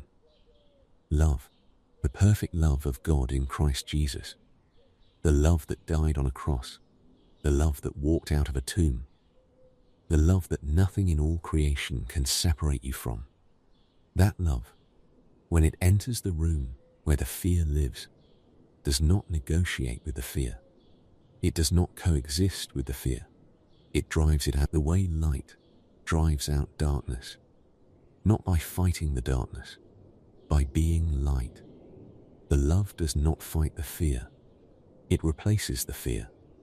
It occupies the space where the fear was living, and the fear, having been displaced, has nowhere to go. Fear has to do with punishment. That is John's diagnosis. The reason you are afraid is that somewhere inside you, you believe you deserve punishment. You believe the bad thing is coming because you earned it. You believe the suffering is a consequence of your failure. And the fear of punishment keeps you locked in a prison of anxiety and dread and a constant anticipation of the worst. But the perfect love of God says the punishment has already been endured on the cross by Jesus. The punishment that should have been yours was absorbed by him. And because the punishment has been absorbed, the fear of punishment has no foundation. There is nothing left to punish. The debt is paid. The sentence is served. The verdict is not guilty. And the not guilty is the love that drives out the fear. If the fear in your life has been rooted in the belief that you deserve what you are afraid of, that the bad thing is coming because of who you are or what you have done, the perfect love of Christ says you are wrong. Not because you are innocent, because the innocent one took your guilt, and the taking of the guilt removed the punishment, and the removal of the punishment removes the fear. Not overnight, but progressively, as the love goes deeper, as the truth settles in, as the reality of what the cross accomplished becomes more real to you than the fear that says it was not enough. It was enough. It has always been enough. And the love that drove the Son of God to the cross is the same love that is driving the fear out of your heart tonight. Not with force, with presence, with the steady, gentle, relentless advance of a love that does not stop until the fear has nowhere left to hide. And there is one more. Do not be afraid in the Gospels that is often overlooked, but carries enormous weight for the person who is learning to release fear. In the Gospel of Matthew chapter 17, Jesus takes Peter, James, and John up a high mountain, and there, in front of them, he is transfigured. His face shines like the sun. His clothes become as white as light. Moses and Elijah appear, talking with him. The full glory of the Son of God, usually hidden behind the veil of ordinary humanity, breaks through for a single blinding moment. A bright cloud envelops them, and a voice from the cloud says, "This is my Son, whom I love. With him I am well pleased. Listen to him." The voice of God the Father, speaking from the cloud, and the disciples, hearing the voice, fall to the ground, terrified. The fear is not the fear of danger. It is the fear of the holy. The fear that comes when you are suddenly, viscerally aware that the God of the universe is present, and his presence is more intense, more real, more overwhelming than anything your senses were designed to handle. And Jesus comes to them. He touches them, and he says, "Get up. Don't be afraid. Get up. Don't be afraid." Not because the glory was not real. It was more real than anything they had ever experienced. But because the one in the glory is the same one who walked with them on the road and ate with them at the table and slept in the back of the boat. The glory does not make him less approachable. It makes the approachability more miraculous. The same Jesus who lets you sit at his feet is the Jesus whose face shines like the sun. And the same Jesus whose face shines like the sun says, "Don't be afraid." Not because the glory is diminished, because the love behind the glory is the same love that washes feet. If you have been afraid of God, afraid of his holiness, afraid that his presence would expose you or destroy you or overwhelm you, the transfiguration is the answer. The God who shines like the sun is the God who touches you and says, "Get up, don't be afraid." The holiness is real, the glory is real, but the love is real too. And the love is the reason the glory does not consume you, it transforms you. The same way the sun transforms the landscape without destroying it. The light illuminates, the warmth nurtures, the presence reveals, but it does not destroy. Because the holiness is held by love, and the love always, always says, "Don't be afraid." And the resurrection appearances of Jesus are the most concentrated collection of fear-dissolving moments in the entire Bible. Every single one carries the same message. Do not be afraid. To the women at the tomb, in the Gospel of Matthew, chapter 28, verse 10, Jesus says, "Do not be afraid. Go and tell my brothers to go to Galilee. There they will see me. Do not be afraid." The first word of the risen Christ to the first witnesses of the resurrection. Not a theological declaration, not a cosmic announcement. Do not be afraid, because the fear was the first thing that needed to be addressed. Before the mission, before the message, before the sending, the fear.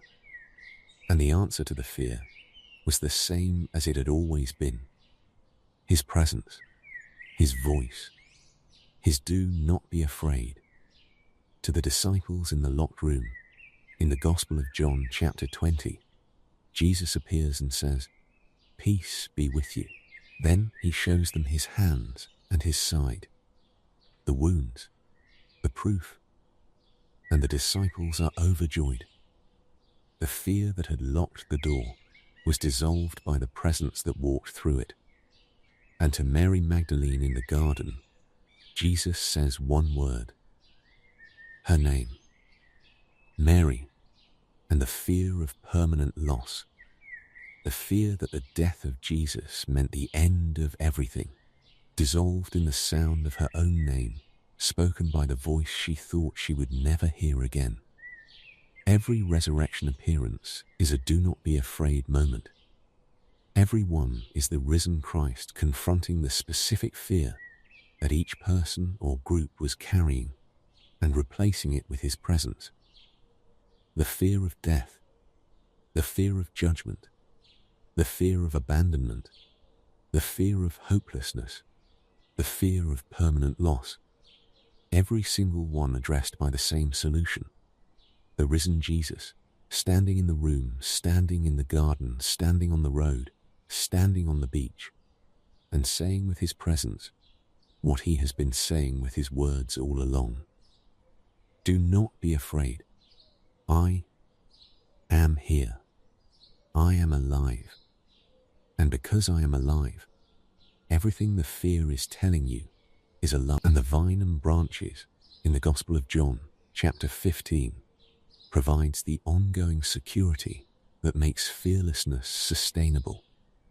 Not just a one-time experience, a daily reality. I am the vine, you are the branches. If you remain in me and I in you, you will bear much fruit. Apart from me, you can do nothing. The security against fear is connection.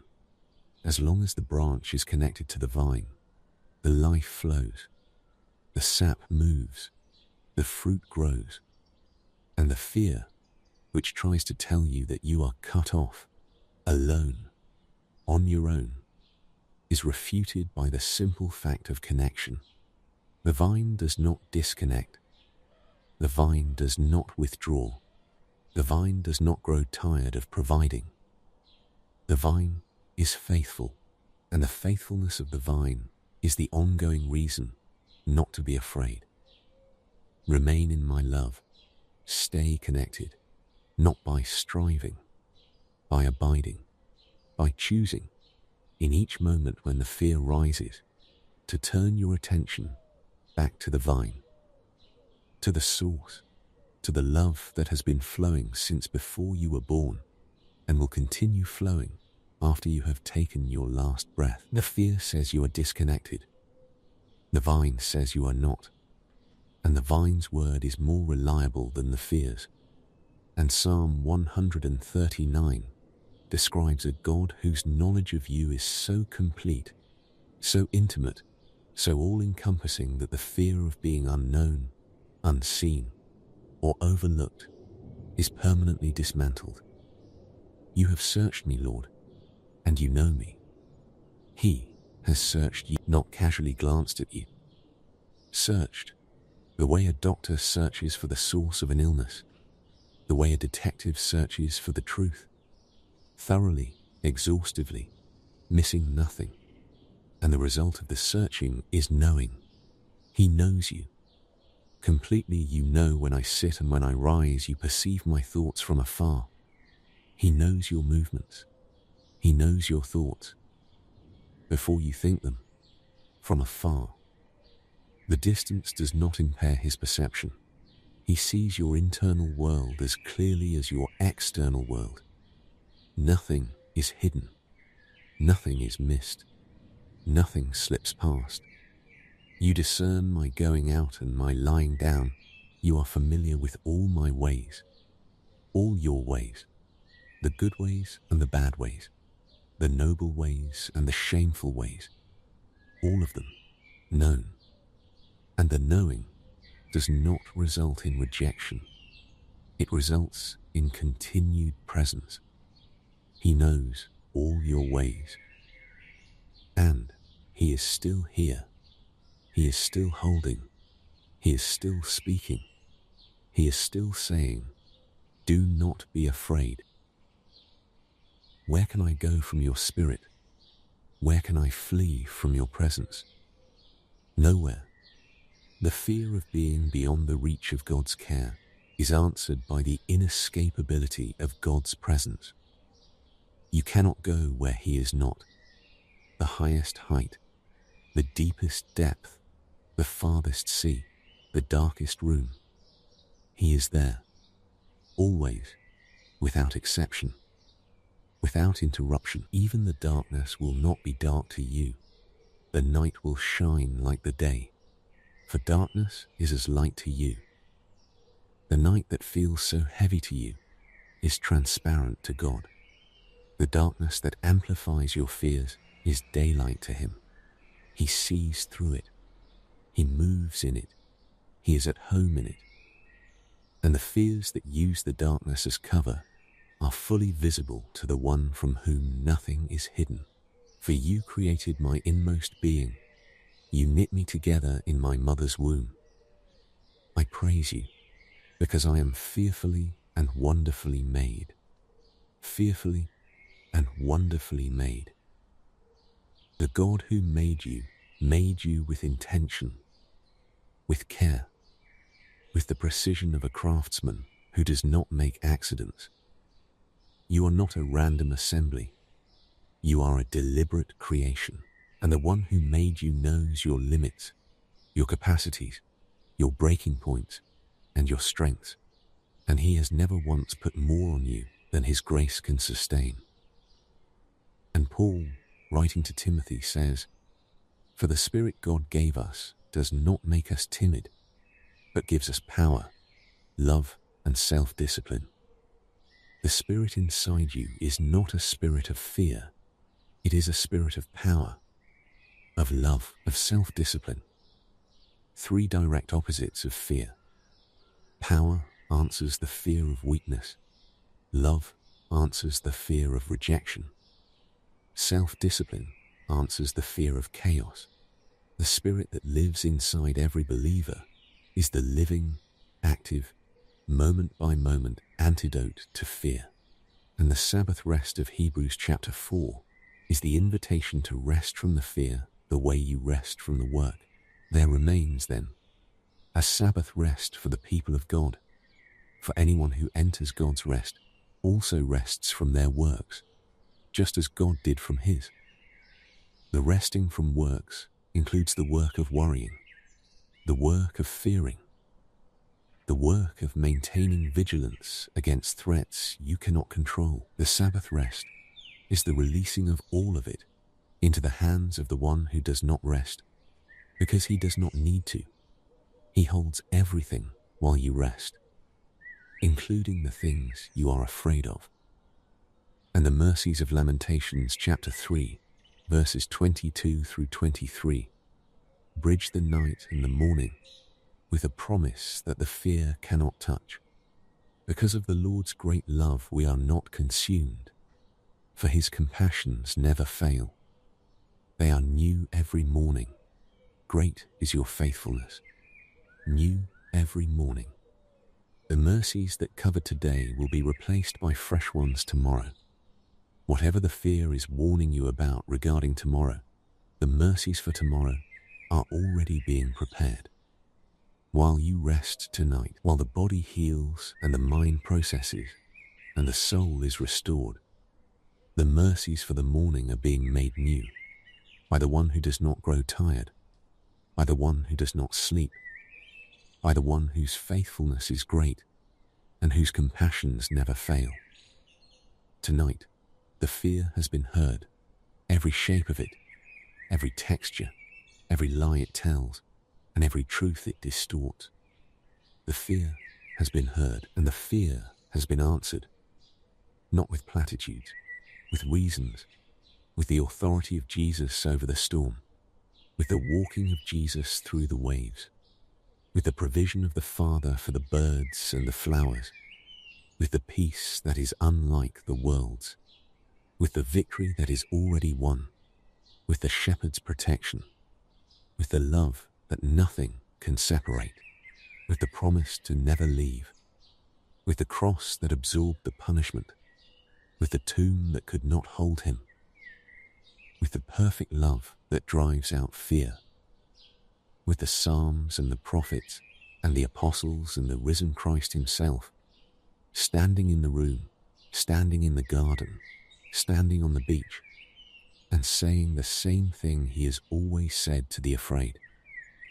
Do not be afraid. He said it to the disciples in the storm. He said it to Peter on the water. He said it to the women at the tomb. He said it to the men in the locked room. He said it to Mary in the garden. He said it on the mountain of transfiguration. He said it in the Sermon on the Mount. He said it at the Last Supper.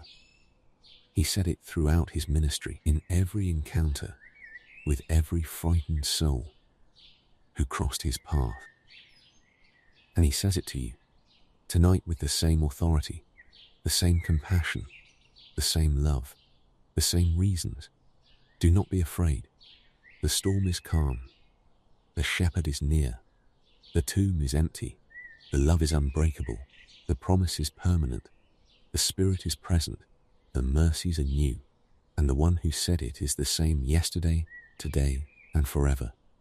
Rest now in the reasons, in the truth, in the presence that no fear can diminish. The night is safe. The morning is coming.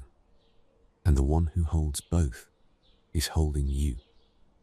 Do not be afraid. And the story of Mary at the feet of Jesus, told in the Gospel of Luke chapter 10, is the picture of what fearlessness looks like in practice. Not the absence of threats, the choice of presence over worry. Martha was afraid the dinner would not be ready, afraid the house would not be presentable, afraid the expectations would not be met. And the fear drove her to the point of resentment. Lord, don't you care that my sister has left me to do the work by myself? Mary was not afraid, not because she was braver than Martha, because she chose presence. She sat at the feet of Jesus and listened to what he was saying. She did not produce. She did not perform. She did not manage the outcomes. She sat, and the sitting was the fearlessness. Because the person sitting at the feet of Jesus has no reason to be afraid. The one at whose feet she sits has all authority in heaven and on earth. And when you are at his feet, you are in the safest place in the universe. Jesus said, Martha, Martha, you are worried and upset about many things, but few things are needed, or indeed only one. Mary has chosen what is better, and it will not be taken away from her. Few things are needed, indeed only one. The one thing that is needed is not the resolution of the thing you are afraid of. It is the presence of the one who has authority over the thing you are afraid of. And the presence is available right now, in the sitting, in the listening, in the being near without doing. Mary chose the better part, and the better part is fearlessness, not because the threats disappear, because the presence makes them irrelevant. Tonight, you can choose the Mary posture, not the Martha posture, not the worried, upset, overwhelmed by many things posture, the sitting posture, the listening posture, the being at the feet of Jesus posture. And from that posture, the fear looks different. Smaller, less urgent, less convincing. Because the one at whose feet you are sitting has already spoken to the wind and the waves and the demons and the diseases and the death. And they all obeyed. And the Beatitudes, when read as nighttime blessings against fear, become a liturgy of peace. Each one a word spoken over you before sleep. Each one a reason not to be afraid. Blessed are you, poor in spirit. The kingdom of heaven is yours. The fear of spiritual bankruptcy is answered by the gift of the kingdom. Blessed are you who mourn. Comfort is coming. The fear that the grief will swallow you is answered by the promise of divine comfort. Blessed are you who are meek. The earth is your inheritance. The fear of being trampled is answered by the gift of the whole world. Blessed are you who hunger and thirst for righteousness. You will be filled. The fear that the ache will never be satisfied is answered by the promise of fulfillment. Blessed are you who are merciful. Mercy will find you. The fear that your generosity will not be returned is answered by the cycle of mercy. Blessed are you who are pure in heart. You will see God. The fear that God is invisible and unreachable is answered by the promise of sight. Blessed are you who make peace. You are a child of God. The fear of being an orphan is answered by the identity of a child. Blessed are you who are persecuted for righteousness. The kingdom is yours. The fear that doing right will cost too much is answered by the same kingdom that belongs to the poor in spirit. Let each beatitude rest on you tonight, like a hand placed gently on your head. A blessing, a word of peace, a reason not to be afraid, spoken by the one who sits on the hillside and sees you and knows what you are carrying and says, blessed, not condemned, not abandoned, not forgotten, blessed. And the calming of the storm, which has been woven through this entire evening, deserves to be held one final time as the summary of everything that has been said. Because the storm is the metaphor for fear, and the calming is the metaphor for what Jesus does with fear. He does not deny it. He does not dismiss it. He does not tell you to pretend it is not there. He speaks to it with authority, with the same authority that spoke the universe into existence. And the fear obeys. Quiet, be still. Those words were spoken to a storm on a lake 2,000 years ago. And the storm obeyed. And those same words are spoken tonight into the storm inside you. The storm of anxiety, the storm of worry, the storm of dread, the storm of what if and worst case and catastrophe. Quiet, be still, not by your effort, by his authority, not by your willpower, by his word. The storm inside you is subject to the same authority that calmed the Sea of Galilee. And the calming is not gradual, it is immediate. When Jesus speaks, the wind dies. When Jesus speaks, the waves flatten. When Jesus speaks, the dead calm settles.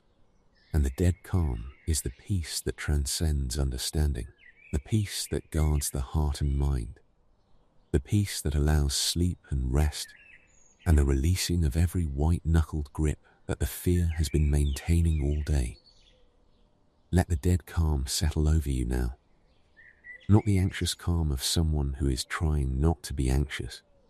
The true calm of someone who has heard the voice of the one who controls the storm.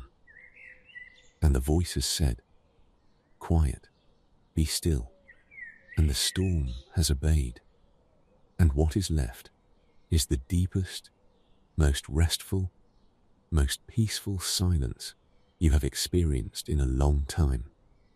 The daily bread of fearlessness is not a one-time deposit that covers the rest of your life.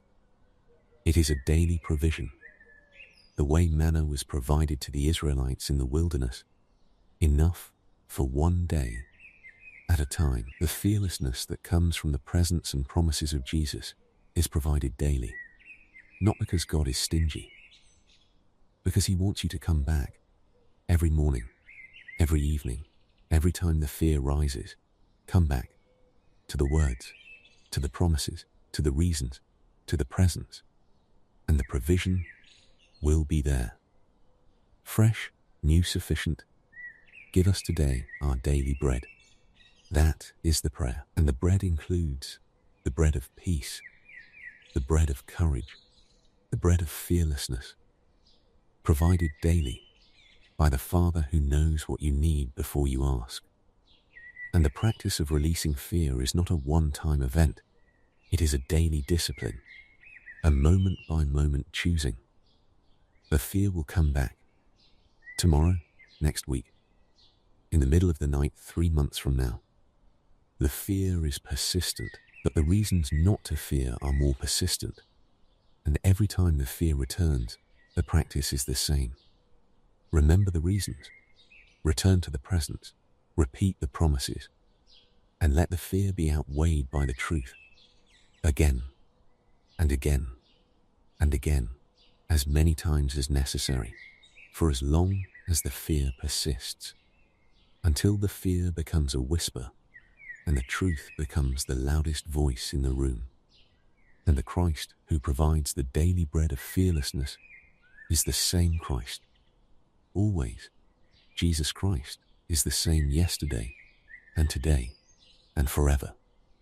Hebrews chapter 13, verse 8. The reasons he gave 2,000 years ago are the same reasons tonight. The authority he demonstrated over the storm is the same authority tonight. The love he poured out on the cross is the same love. He does not change. He does not evolve. He does not grow less willing or less able or less near. He is the same. And the sameness is the foundation of every reason not to be afraid.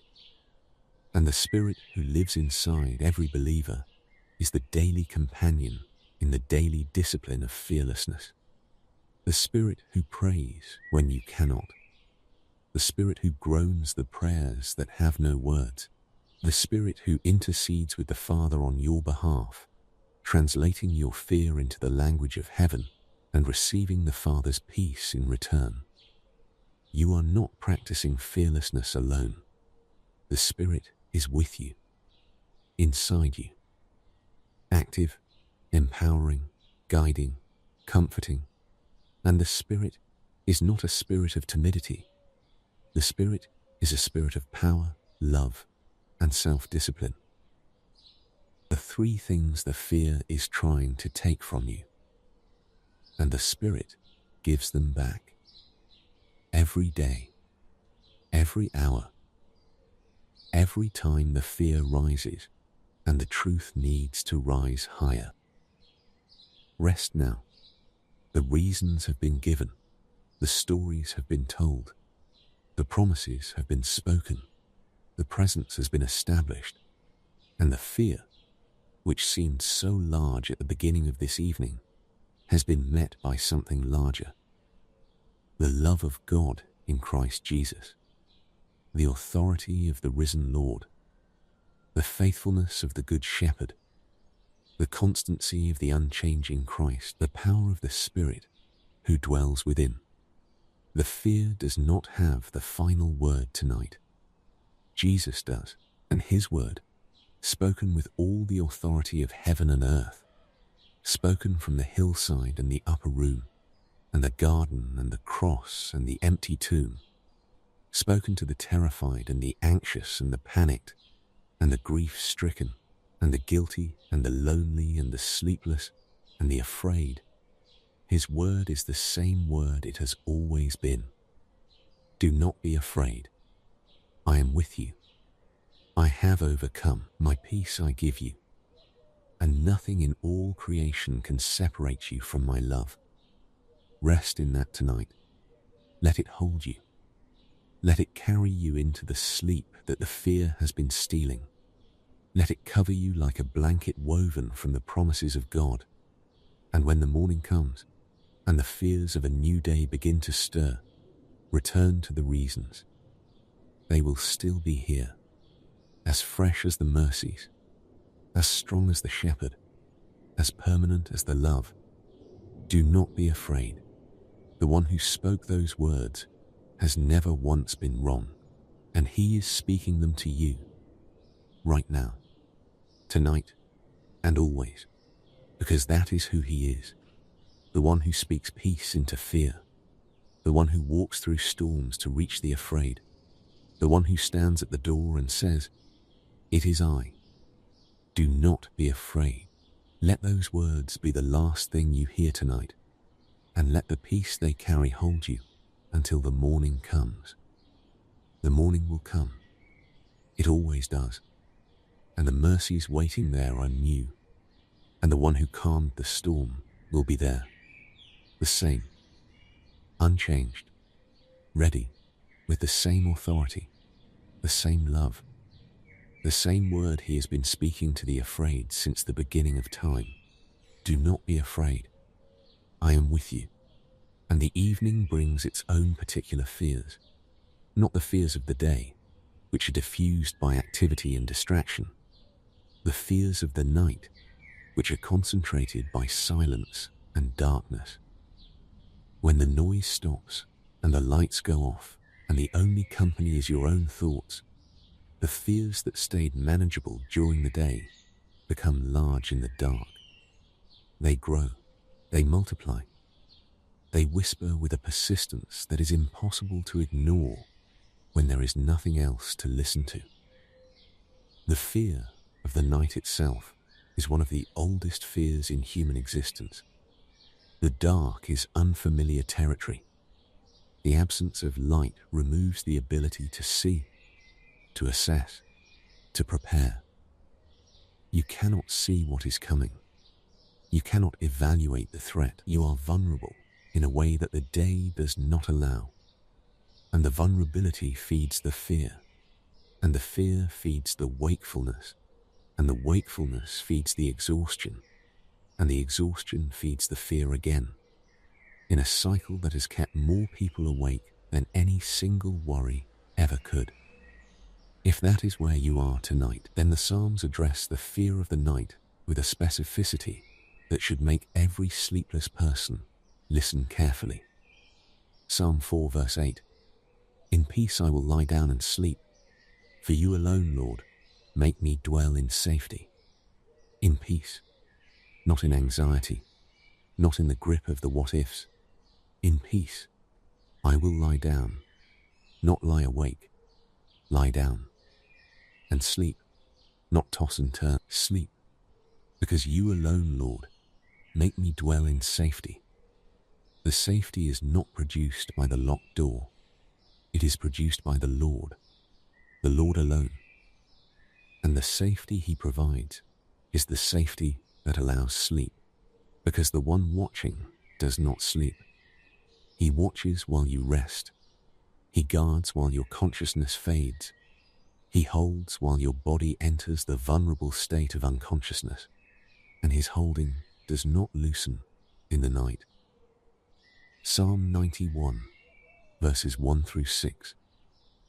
Whoever dwells in the shelter of the Most High will rest in the shadow of the Almighty. I will say of the Lord, He is my refuge and my fortress, my God, in whom I trust. Surely he will save you from the fowler's snare and from the deadly pestilence. He will cover you with his feathers, and under his wings you will find refuge. His faithfulness will be your shield and rampart. You will not fear the terror of night, nor the arrow that flies by day, nor the pestilence that stalks in the darkness, nor the plague that destroys at midday. You will not fear the terror of night.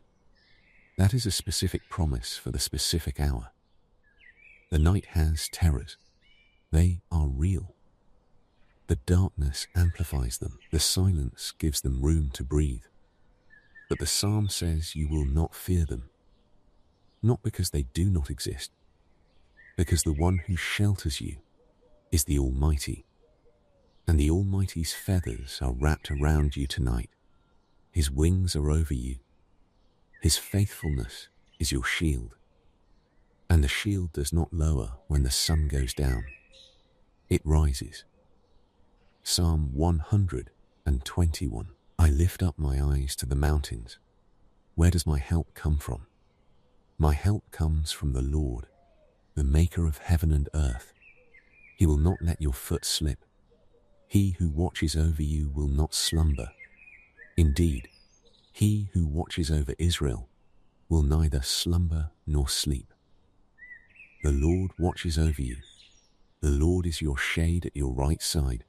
The sun will not harm you by day, nor the moon by night. The Lord will keep you from all harm. He will watch over your life. The Lord will watch over your coming and going both now and forevermore. He will not slumber. He will not sleep. While you sleep, he is awake. While your eyes close, his remain open. While your guard drops, his never wavers. You can sleep because he does not. You can rest because he watches. You can let go because he holds. The exchange is the most fundamental transaction of the evening. Your vigilance for his. Your watching for his. Your fear for his peace. He takes the night shift. You take the sleep. And the fear of the future, which is perhaps the most common fear and the most persistent, is addressed by God through the prophet Isaiah with a comprehensiveness that leaves no gap. In Isaiah chapter 46, verse 4, God says, "Even to your old age and grey hairs I am He. I am He who will sustain you. I have made you and I will carry you. I will sustain you and I will rescue you. Even to your old age." The future that you are afraid of, the one that stretches out in front of you with all its unknowns and all its what-ifs, is not outside the promise. Even to your old age, when the body is declining and the strength is diminishing and the independence is eroding, even then, He will sustain, He will carry, He will rescue, not someone else. He, the same God who made you, the one whose hands shaped you in the womb, is the one whose hands will hold you in the grave, and everything in between is covered. And in Jeremiah chapter 29, verse 11, God says, "For I know the plans I have for you, declares the Lord, plans to prosper you and not to harm you, plans to give you hope and a future." The future is not a void, it is a plan that belongs to the Lord, not to chance, not to chaos, not to the what-ifs that keep you awake. A plan, and the plan is good, not easy, good, not painless, good, not free of difficulty, but good, because the one who made the plan is good, and His plans do not fail. They unfold on His timetable, in His way, with His provision. And every step of the plan is held by someone who has already seen the end and knows that the end is hope and a future, not despair. Hope, the fear of the future, is answered by a plan, and the plan is held by someone who does not change and does not fail and does not lose control. The future that feels like a dark room is actually a room that God has already walked through. He knows the furniture, He knows the layout, He knows where the walls are and where the doors are and where the light switch is, and He is leading you through it, not in the dark, in His light, at His pace, with His hand on your back. And the leading is not uncertain. It is the leading of someone who has been in the room before and knows exactly where you are going. And the fear of death, which is the root fear beneath every other fear, is addressed by the resurrection with a finality that leaves nothing to fear. The Apostle Paul, writing to the church in Corinth in his first letter, chapter 15, verses 54 through 57, says, "When the perishable has been clothed with the imperishable, and the mortal with immortality, then the saying that is written will come true. Death has been swallowed up in victory. Where, O death, is your victory? Where, O death, is your sting?" The sting of death is sin, and the power of sin is the law. But thanks be to God, He gives us the victory through our Lord Jesus Christ. Death has been swallowed up in victory. The thing that every human being fears above all else has been defeated, not by avoidance, by resurrection. Jesus died, Jesus was buried, Jesus rose. And the rising proved that death does not get the final word, life does. And the life is offered to everyone who trusts in the one who rose. Where, O death, is your victory? Where, O death, is your sting? These are taunts, spoken by someone who has been through death and come out the other side. The victory of death is hollow. The sting of death has been removed, not because death does not happen, but because death has been stripped of its permanence. For the person who is in Christ, death is not an ending. It is a transition, a moving from the temporary to the eternal, from the partial to the complete, from the seen to the unseen. from the arms of the world to the arms of God. And Jesus himself, standing at the tomb of Lazarus, gave the most direct answer to the fear of death ever spoken. I am the resurrection and the life. The one who believes in me will live, even though they die. And whoever lives by believing in me will never die. Do you believe this? I am the resurrection and the life. Not I know about the resurrection. I am the resurrection. It is not a concept. It is a person. And the person is standing in front of you tonight, offering not just the hope of resurrection, but the reality of it. The reality of a man who died and rose and is now alive forever. And the offer is that the same resurrection power that raised Jesus will raise you, not just in the future. Now, the resurrection life begins now, in the believing, in the trusting, in the sitting with Jesus tonight and hearing his voice and letting his words settle into the place where the fear of death has been living, and the fear of being alone, the fear that when the crisis comes you will face it without anyone beside you, is addressed by two promises that bracket the entire biblical story. In Deuteronomy chapter 31, verse 6, Moses says to the people of Israel, "Be strong and courageous. Do not be afraid or terrified because of them, for the Lord your God goes with you. He will never leave you nor forsake you."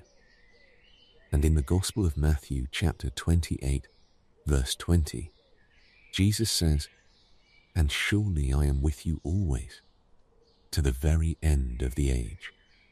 Always, never leaving, never forsaking. These are not the promises of someone who is trying to reassure you temporarily. These are the promises of someone who is committing to you permanently. The always of Jesus and the never of Moses are the twin pillars that support the bridge between you and every fear of abandonment. You will not face the crisis alone. You will not face the diagnosis alone. You will not face the conversation alone. You will not face the loss alone. You will not face the night alone. Always, never leaving, from the first breath to the last, and beyond the last, into the eternity that the resurrection makes possible. And in the Sermon on the Mount, Jesus says to the crowd of vulnerable, afraid, uncertain people, "You are the salt of the earth. You are the light of the world." He does not say you will be. He says, you are. Present tense. In your fear, in your vulnerability, in your uncertainty, you are salt. You are light. The identity does not depend on the absence of fear. It depends on the presence of Christ. And the presence is constant. The salt does not stop being salty because it is afraid. The light does not stop shining because the room is dark. You do not stop being who God made you because the fear is loud. The identity holds. Through the fear, through the dark, through the night, enter through the narrow gate. The narrow gate is personal. It is the gate where Jesus knows your name, where the entering is individual, where the reception is intimate. The fear says the gate is too narrow. The truth says the narrowness is the precision of love. The gate is narrow because the one standing at it is receiving one person at a time, looking each one in the eye, calling each one by name, and welcoming each one with the full attention of infinite love. And Isaiah chapter 40, verses 28 through 31, which has been sustaining the afraid for 27 centuries, belongs to this hour. Do you not know? Have you not heard? The Lord is the everlasting God, the creator of the ends of the earth. He will not grow tired or weary, and his understanding no one can fathom. He gives strength to the weary and increases the power of the weak. Even youths grow tired and weary, and young men stumble and fall. But those who hope in the Lord will renew their strength.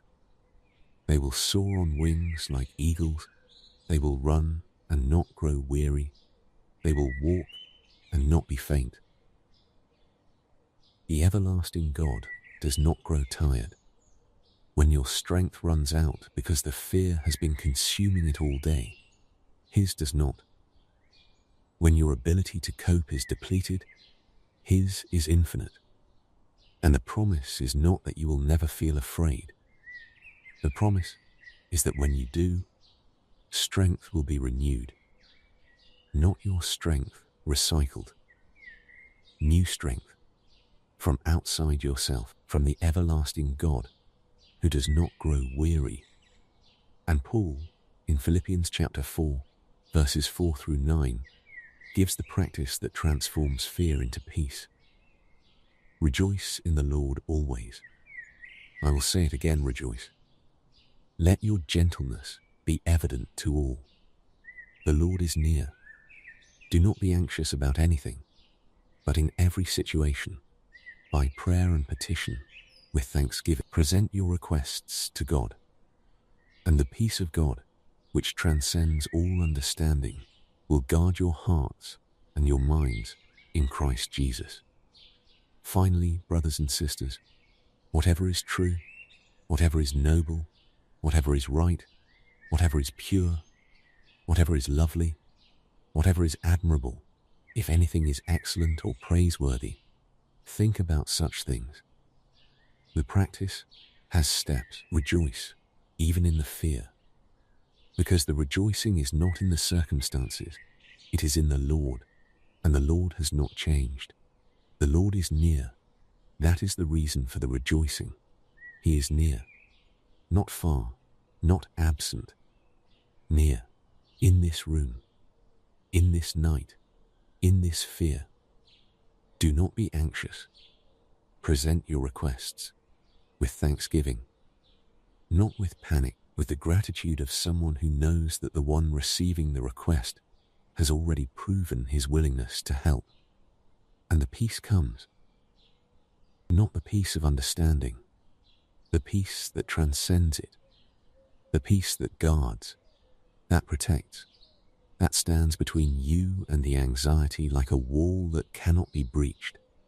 And think about what is true, not what the fear is saying, what is actually true. The truth about God, the truth about the cross, the truth about the resurrection, the truth about the promises. The fear focuses on what might happen. The practice of Philippians 4 focuses on what is true, noble, right, pure, lovely, admirable, excellent, and praiseworthy. And the focus determines the quality of the night.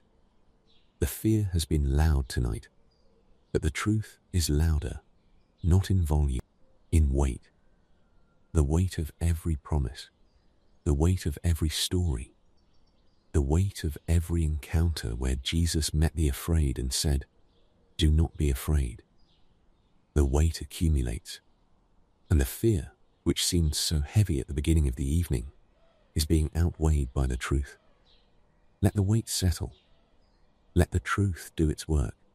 Let the reasons accumulate until the fear has nowhere left to stand and rest. Not because the fear has disappeared, because the one who addresses the fear is present, and his presence is the peace, and the peace is the rest, and the rest is the gift of the one who said, with the authority of the one who has overcome the world, "Do not be afraid." And the vine and branches metaphor that Jesus used in the Gospel of John chapter 15 answers the fear of disconnection, the fear that you are on your own, the fear that the connection between you and God has been severed, the fear that the life has stopped flowing and the branch is withering and the fruit has dried up and the whole thing is falling apart. I am the vine, you are the branches. If you remain in me and I in you, You will bear much fruit. Apart from me, you can do nothing. The vine does not disconnect from the branch. The vine is faithful. The vine is constant. The sap flows continuously. The fear says the connection is broken. The vine says the connection is maintained by the vine's faithfulness, not the branch's effort. The branch may feel dry. The branch may look barren. But the vine has not withdrawn. The life is still flowing, and the fruit will come, not because the branch forced it, because the vine provided it. Remain in my love. Stay connected, not by straining, by resting, by abiding, by choosing to be present to the vine rather than scrambling for independent sources of life. The fear of disconnection is answered by the nature of the vine. The vine does not disconnect, ever. It is against its nature. The same way the sun does not stop shining. The vine does not stop giving. And the giving is the life. And the life is the reason you do not need to be afraid. I have told you this so that my joy may be in you, and your joy may be complete. The joy of the vine flows into the branch. Complete joy, not partial, not conditional. Complete, and the complete joy is the antidote to complete fear. Because a heart full of the joy of Christ has no room for the terror that the fear is trying to install. The joy displaces the fear the way light displaces darkness, not by fighting the darkness, by being light. And the Lord's Prayer, which Jesus taught his disciples, is the prayer that addresses every fear in a single breath. Our Father in heaven, hallowed be your name. Father, the relationship that answers the fear of being fatherless. Orphaned, uncared for, unprotected, you have a Father in heaven. Holy, powerful, attentive, and the word Father, spoken at the beginning of the prayer, reframes everything that follows. You are not praying to a stranger. You are speaking to a parent, and the parent is in heaven, which means his perspective is higher than yours. And the parent's name is holy, which means his character is trustworthy. The fear says, you are on your own. The Father says, you are mine. Your kingdom come, your will be done, on earth as it is in heaven. The surrender that answers the fear of losing control. Not your kingdom, his, not your will. His, the fear says, if I let go, everything will fall apart. The prayer says, if I let go, the kingdom comes. And the kingdom coming is not the loss of control. It is the transfer of control from smaller hands to larger hands, from shaking hands to steady hands, from your hands to the Father's hands. And the Father's hands do not shake. Give us today our daily bread. The request that answers the fear of scarcity. Enough for today, not a lifetime supply. Today's bread, and the trust embedded in the request is that tomorrow's bread will be asked for and given tomorrow. The fear says, what if there is not enough? The prayer says, there is enough for today, and there will be enough for tomorrow. Because the one providing the bread is faithful, and faithfulness does not fail. And forgive us our debts, as we also have forgiven our debtors. The cleansing that answers the fear of guilt, the releasing of what you owe and what others owe you. The double release, both directions, into the hands of the one who paid the ultimate debt on the cross. The fear says, the guilt will consume you. The prayer says, the guilt has been forgiven. And the forgiving of others is the release of the bitterness that has been compounding the fear. And lead us not into temptation, but deliver us from the evil one. a protection that answers the fear of vulnerability. Lead me, protect me, deliver me from the forces I cannot see and cannot fight on my own. The fear says, you are defenseless. The prayer says, the Lord delivers. And the delivering is done by someone who has already defeated the evil one on the cross. Let the Lord's Prayer be the evening's answer to the day's fears. Every clause a response, every phrase a reason, every line a layer of protection placed between you and the fear. And the writer of Hebrews chapter 4, verse 16, gives you the posture for approaching the fear.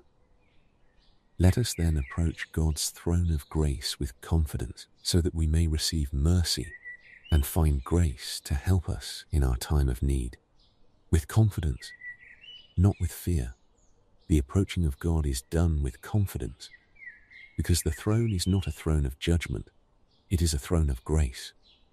And what you find there is not disapproval, it is mercy and grace to help you in your specific time of need, which is right now. And the writer of Hebrews chapter 12 gives the picture of what the fearless life looks like in motion. Therefore, since we are surrounded by such a great cloud of witnesses, let us throw off everything that hinders and the sin that so easily entangles. And let us run with perseverance the race marked out for us, fixing our eyes on Jesus. Throw off the fear. It is a hindrance. It slows you down. It tangles your feet. It makes the race harder than it needs to be. Throw it off, not by pretending it does not exist, by fixing your eyes on Jesus.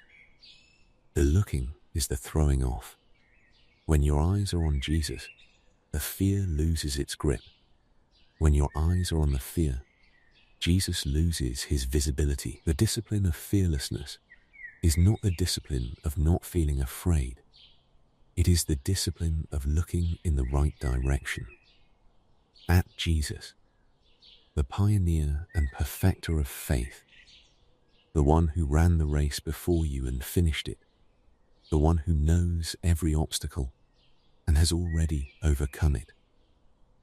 And Paul, in his second letter to the Corinthians, chapter 12, verse 9, gives the paradox that makes fearlessness possible.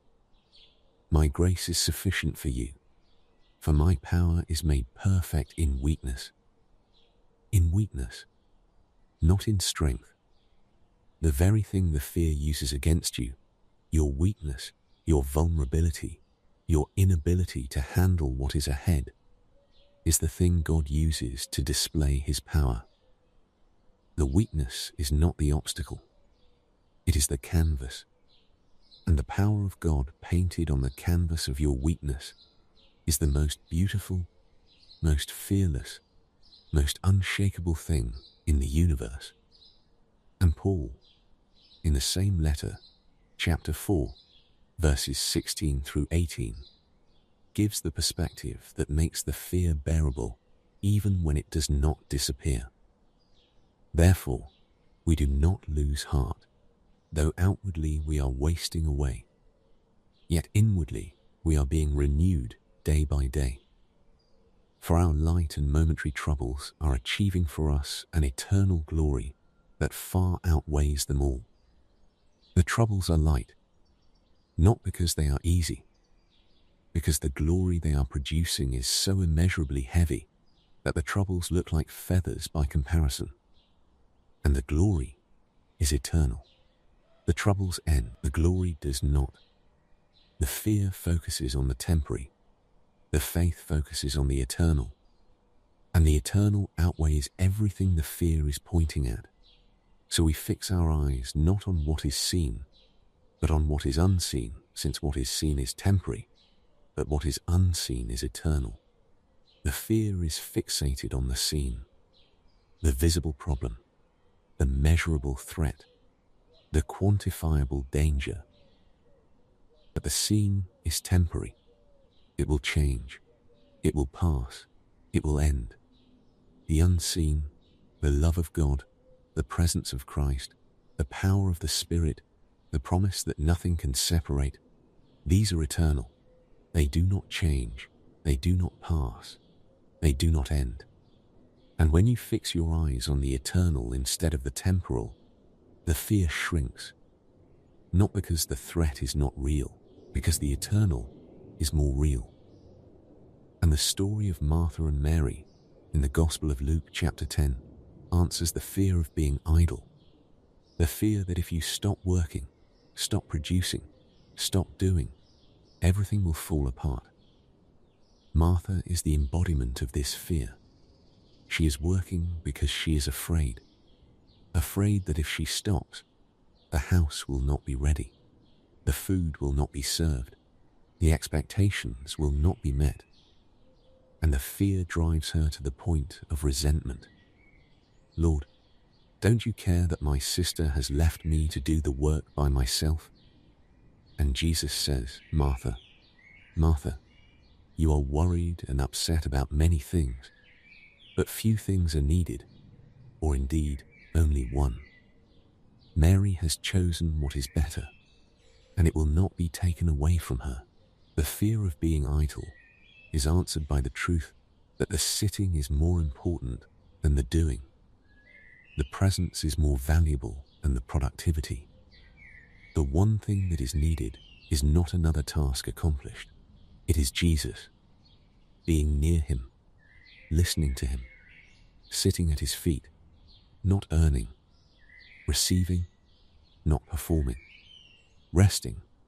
The fear says rest is irresponsible. Jesus says rest is the one thing that is needed.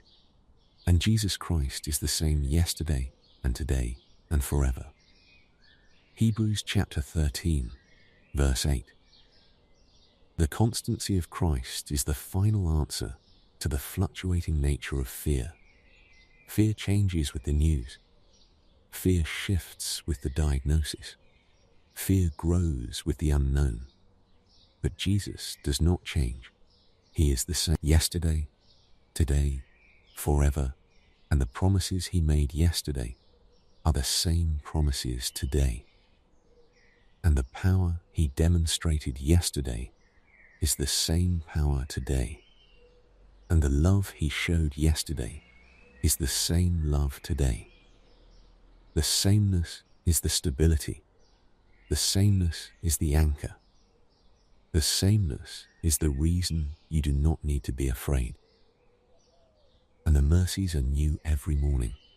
Because of the Lord's great love, we are not consumed, for his compassions never fail. They are new every morning. Great is your faithfulness. Lamentations chapter 3, verses 22 through 23. The fear says, I cannot face tomorrow. The mercies say, you do not have to face tomorrow with today's supply. Tomorrow has its own supply. Fresh, new, untouched, waiting for you at dawn. The same way the bread was waiting for Elijah under the broom tree. The same way the manna was waiting for the Israelites on the ground. New every morning. Enough for the day. Tonight, the fear does not need to plan for tomorrow. The mercies are already planned. The provision is already arranged. The strength is already being prepared, and the one preparing it does not grow tired or weary. Rest in that now. The fear has had its say. The truth has had its say. And the truth is heavier. The truth holds. The truth outlasts the fear, the way the sunrise outlasts the night. The night is passing. The dawn is coming.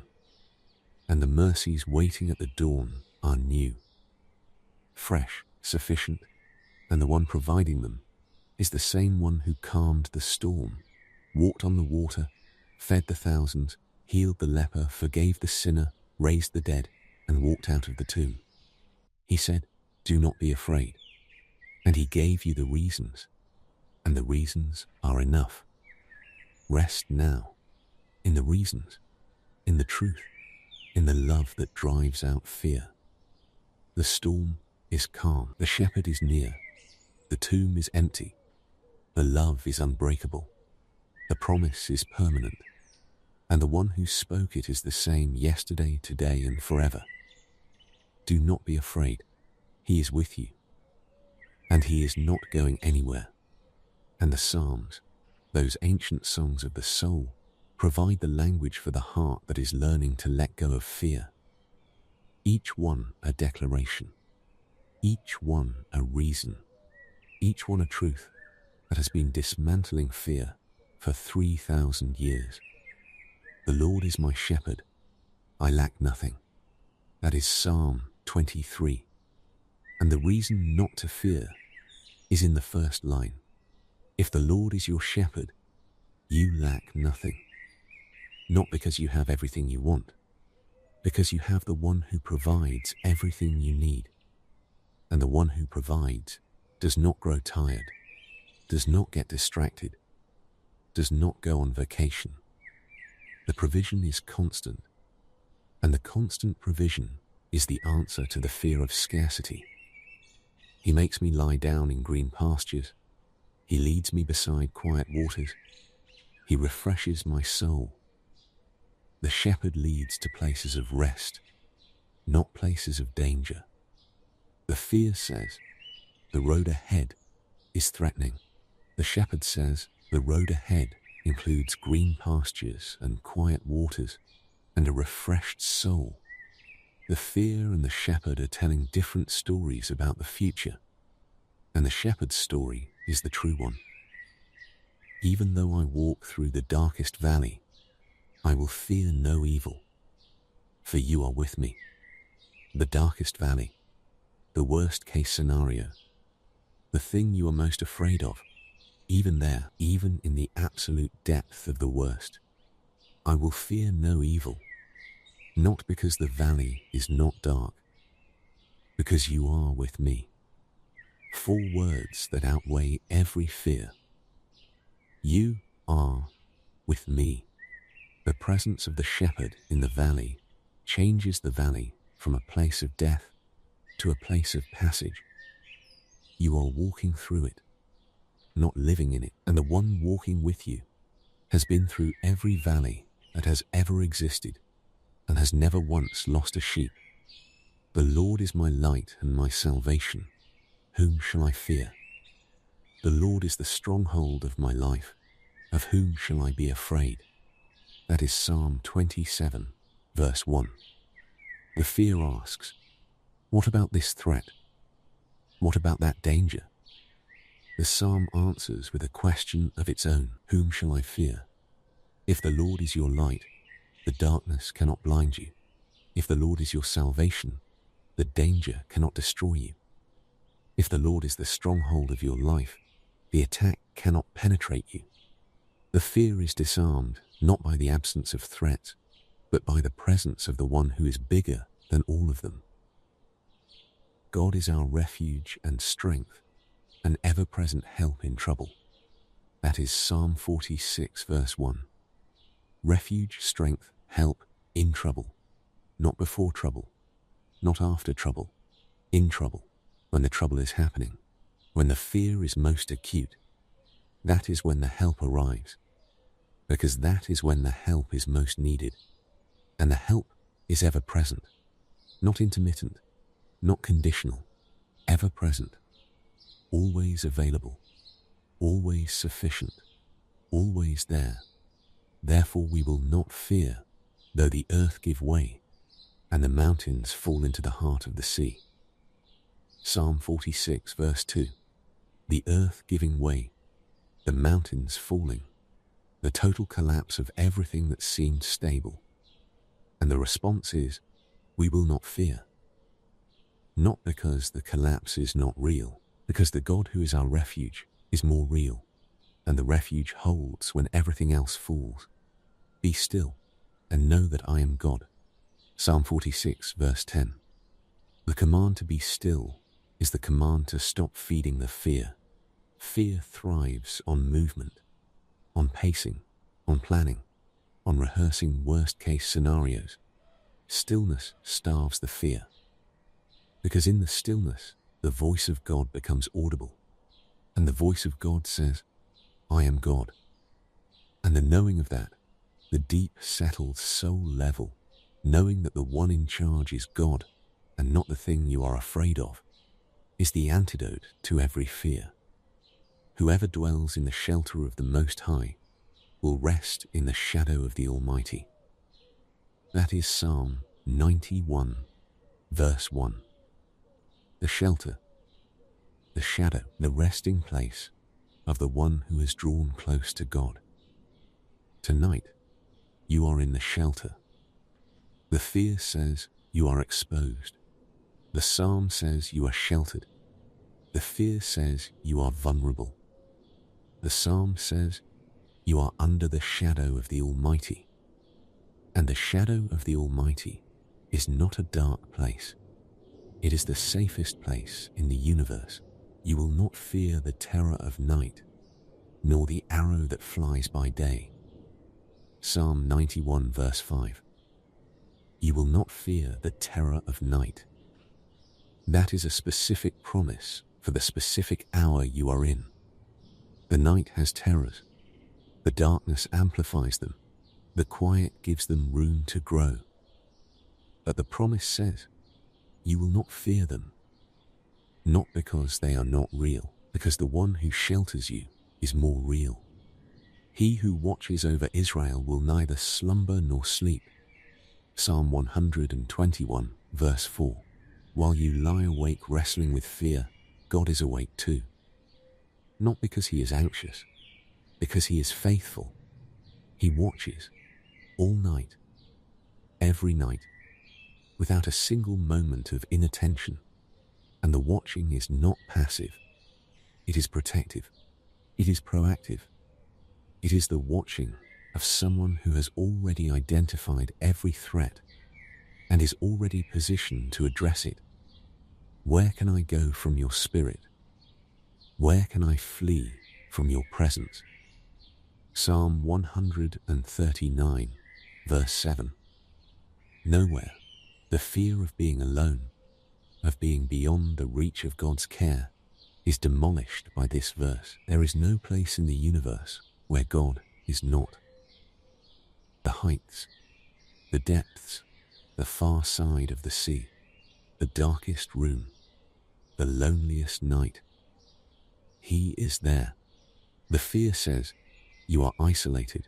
The psalm says, you are surrounded by a God who is everywhere, including here, including now, including the specific place where you are lying or sitting or standing while the fear tries to convince you that you are on your own.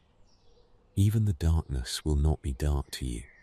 The night will shine like the day, for darkness is as light to you. Psalm 139, verse 12. The darkness that feels so heavy to you is transparent to God. He sees through it the way you see through glass. The fear needs darkness to operate. It needs the uncertainty, the not seeing, the not knowing. But God operates in the dark as clearly as in the light. And the things the fear is hiding behind are fully visible to him. And the prophet Isaiah gives two declarations that belong to the person who is learning to release fear. So do not fear, for I am with you. Do not be dismayed, for I am your God. I will strengthen you and help you. I will uphold you with my righteous right hand. That is Isaiah chapter 41, verse 10. Every clause is a reason not to fear. I am with you. I am your God. I will strengthen you. I will help you. I will uphold you.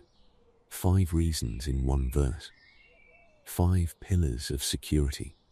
5 assurances from the God who does not break promises. And Isaiah chapter 43 verses 1 through 3 adds the personal dimension. Do not fear, for I have redeemed you. I have summoned you by name. You are mine. When you pass through the waters, I will be with you. And when you pass through the rivers, they will not sweep over you. When you walk through the fire, you will not be burned. By name. He knows your name. He is not addressing the human race in general. He is speaking to you specifically, and the assurance is specific. When you pass through the waters, I will be with you. When, not if, the waters will come, the fires will burn, but the promise is that you will not be swept away. You will not be consumed, because God will be with you, in the water, in the fire, in the fear itself. And Paul, writing to Timothy, says, "For the Spirit God gave us does not make us timid, but gives us power, love, and self-discipline." 2 Timothy chapter 1, verse 7. The Spirit you have received is not a spirit of fear. It is a spirit of power, of love, of self-discipline. The fear says you are helpless. The Spirit says you are empowered. The fear says you are alone. The Spirit says you are loved. The fear says you are out of control. The Spirit says you have self-discipline. The Spirit that lives inside you is the direct answer to the fear that tries to live inside you. And the Spirit is stronger. And Paul, writing to the Philippians, gives the practice that transforms fear into peace. Do not be anxious about anything, but in every situation, by prayer and petition, with thanksgiving, present your requests to God, and the peace of God, which transcends all understanding, will guard your hearts and your minds in Christ Jesus. Philippians chapter 4, verses 6 and 7. Do not be anxious. Present your requests with thanksgiving, and the peace comes, not the peace of understanding, the peace that transcends it, the peace that does not make sense, the peace that guards. While the fear is trying to break in, the peace stands guard, like a sentry at the door of your soul, and the sentry does not sleep. And when you cannot pray, when the fear has so filled the space inside you that there is no room for words, the Spirit prays for you. In the same way, the Spirit helps us in our weakness.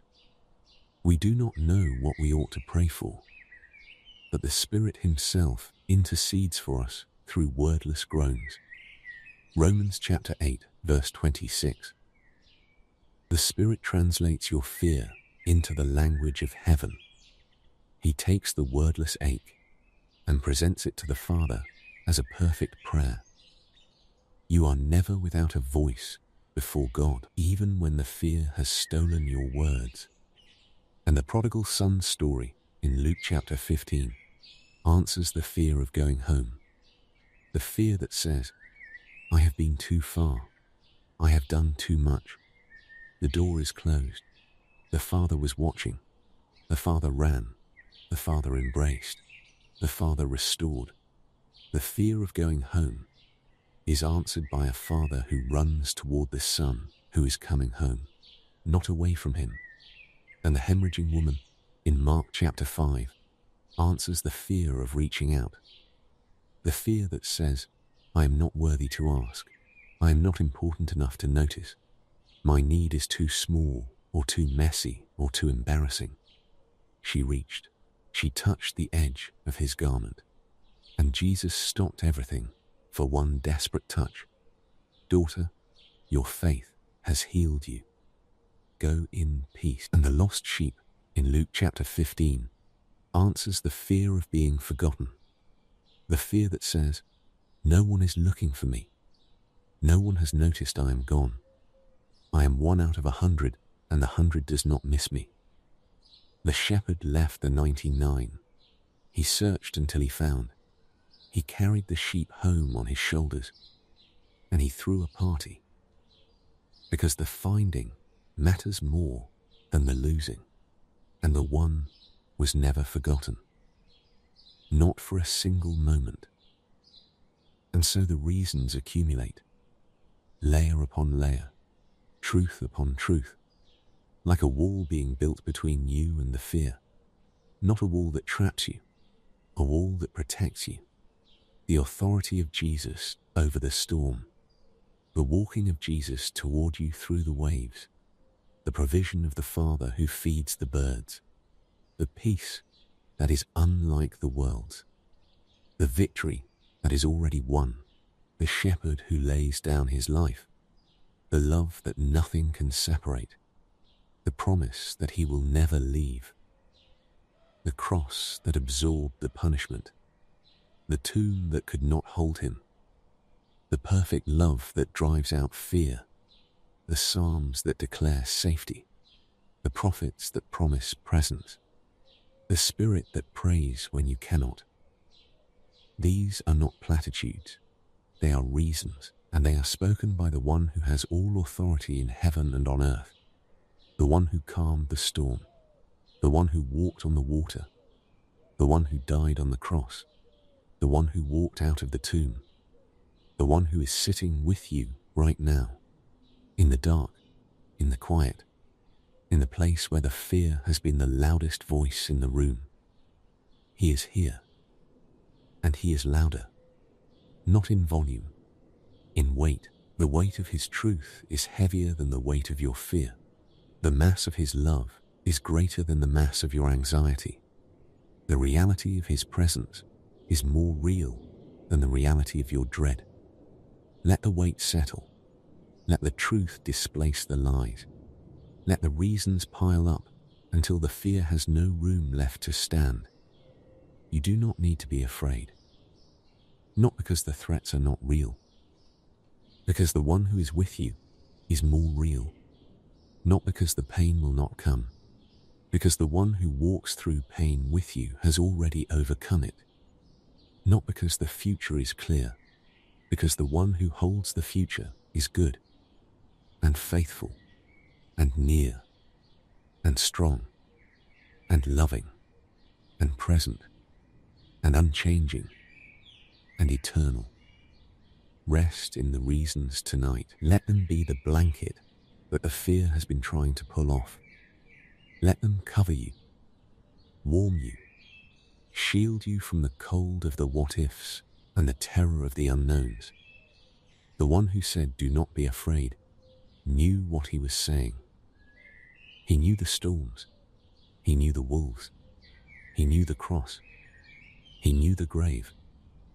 And he said it anyway, because he knew something the fear does not know. He knew who he was, and he knew that who he is enough. It is enough. He is enough. And the fear, loud as it is, does not get the final word. He does, and his word is peace. Rest now, in the reasons, in the presence, in the love that drives out fear. The storm is calm. The shepherd is near. The tomb is empty. And you are held, tonight and forever. Do not be afraid.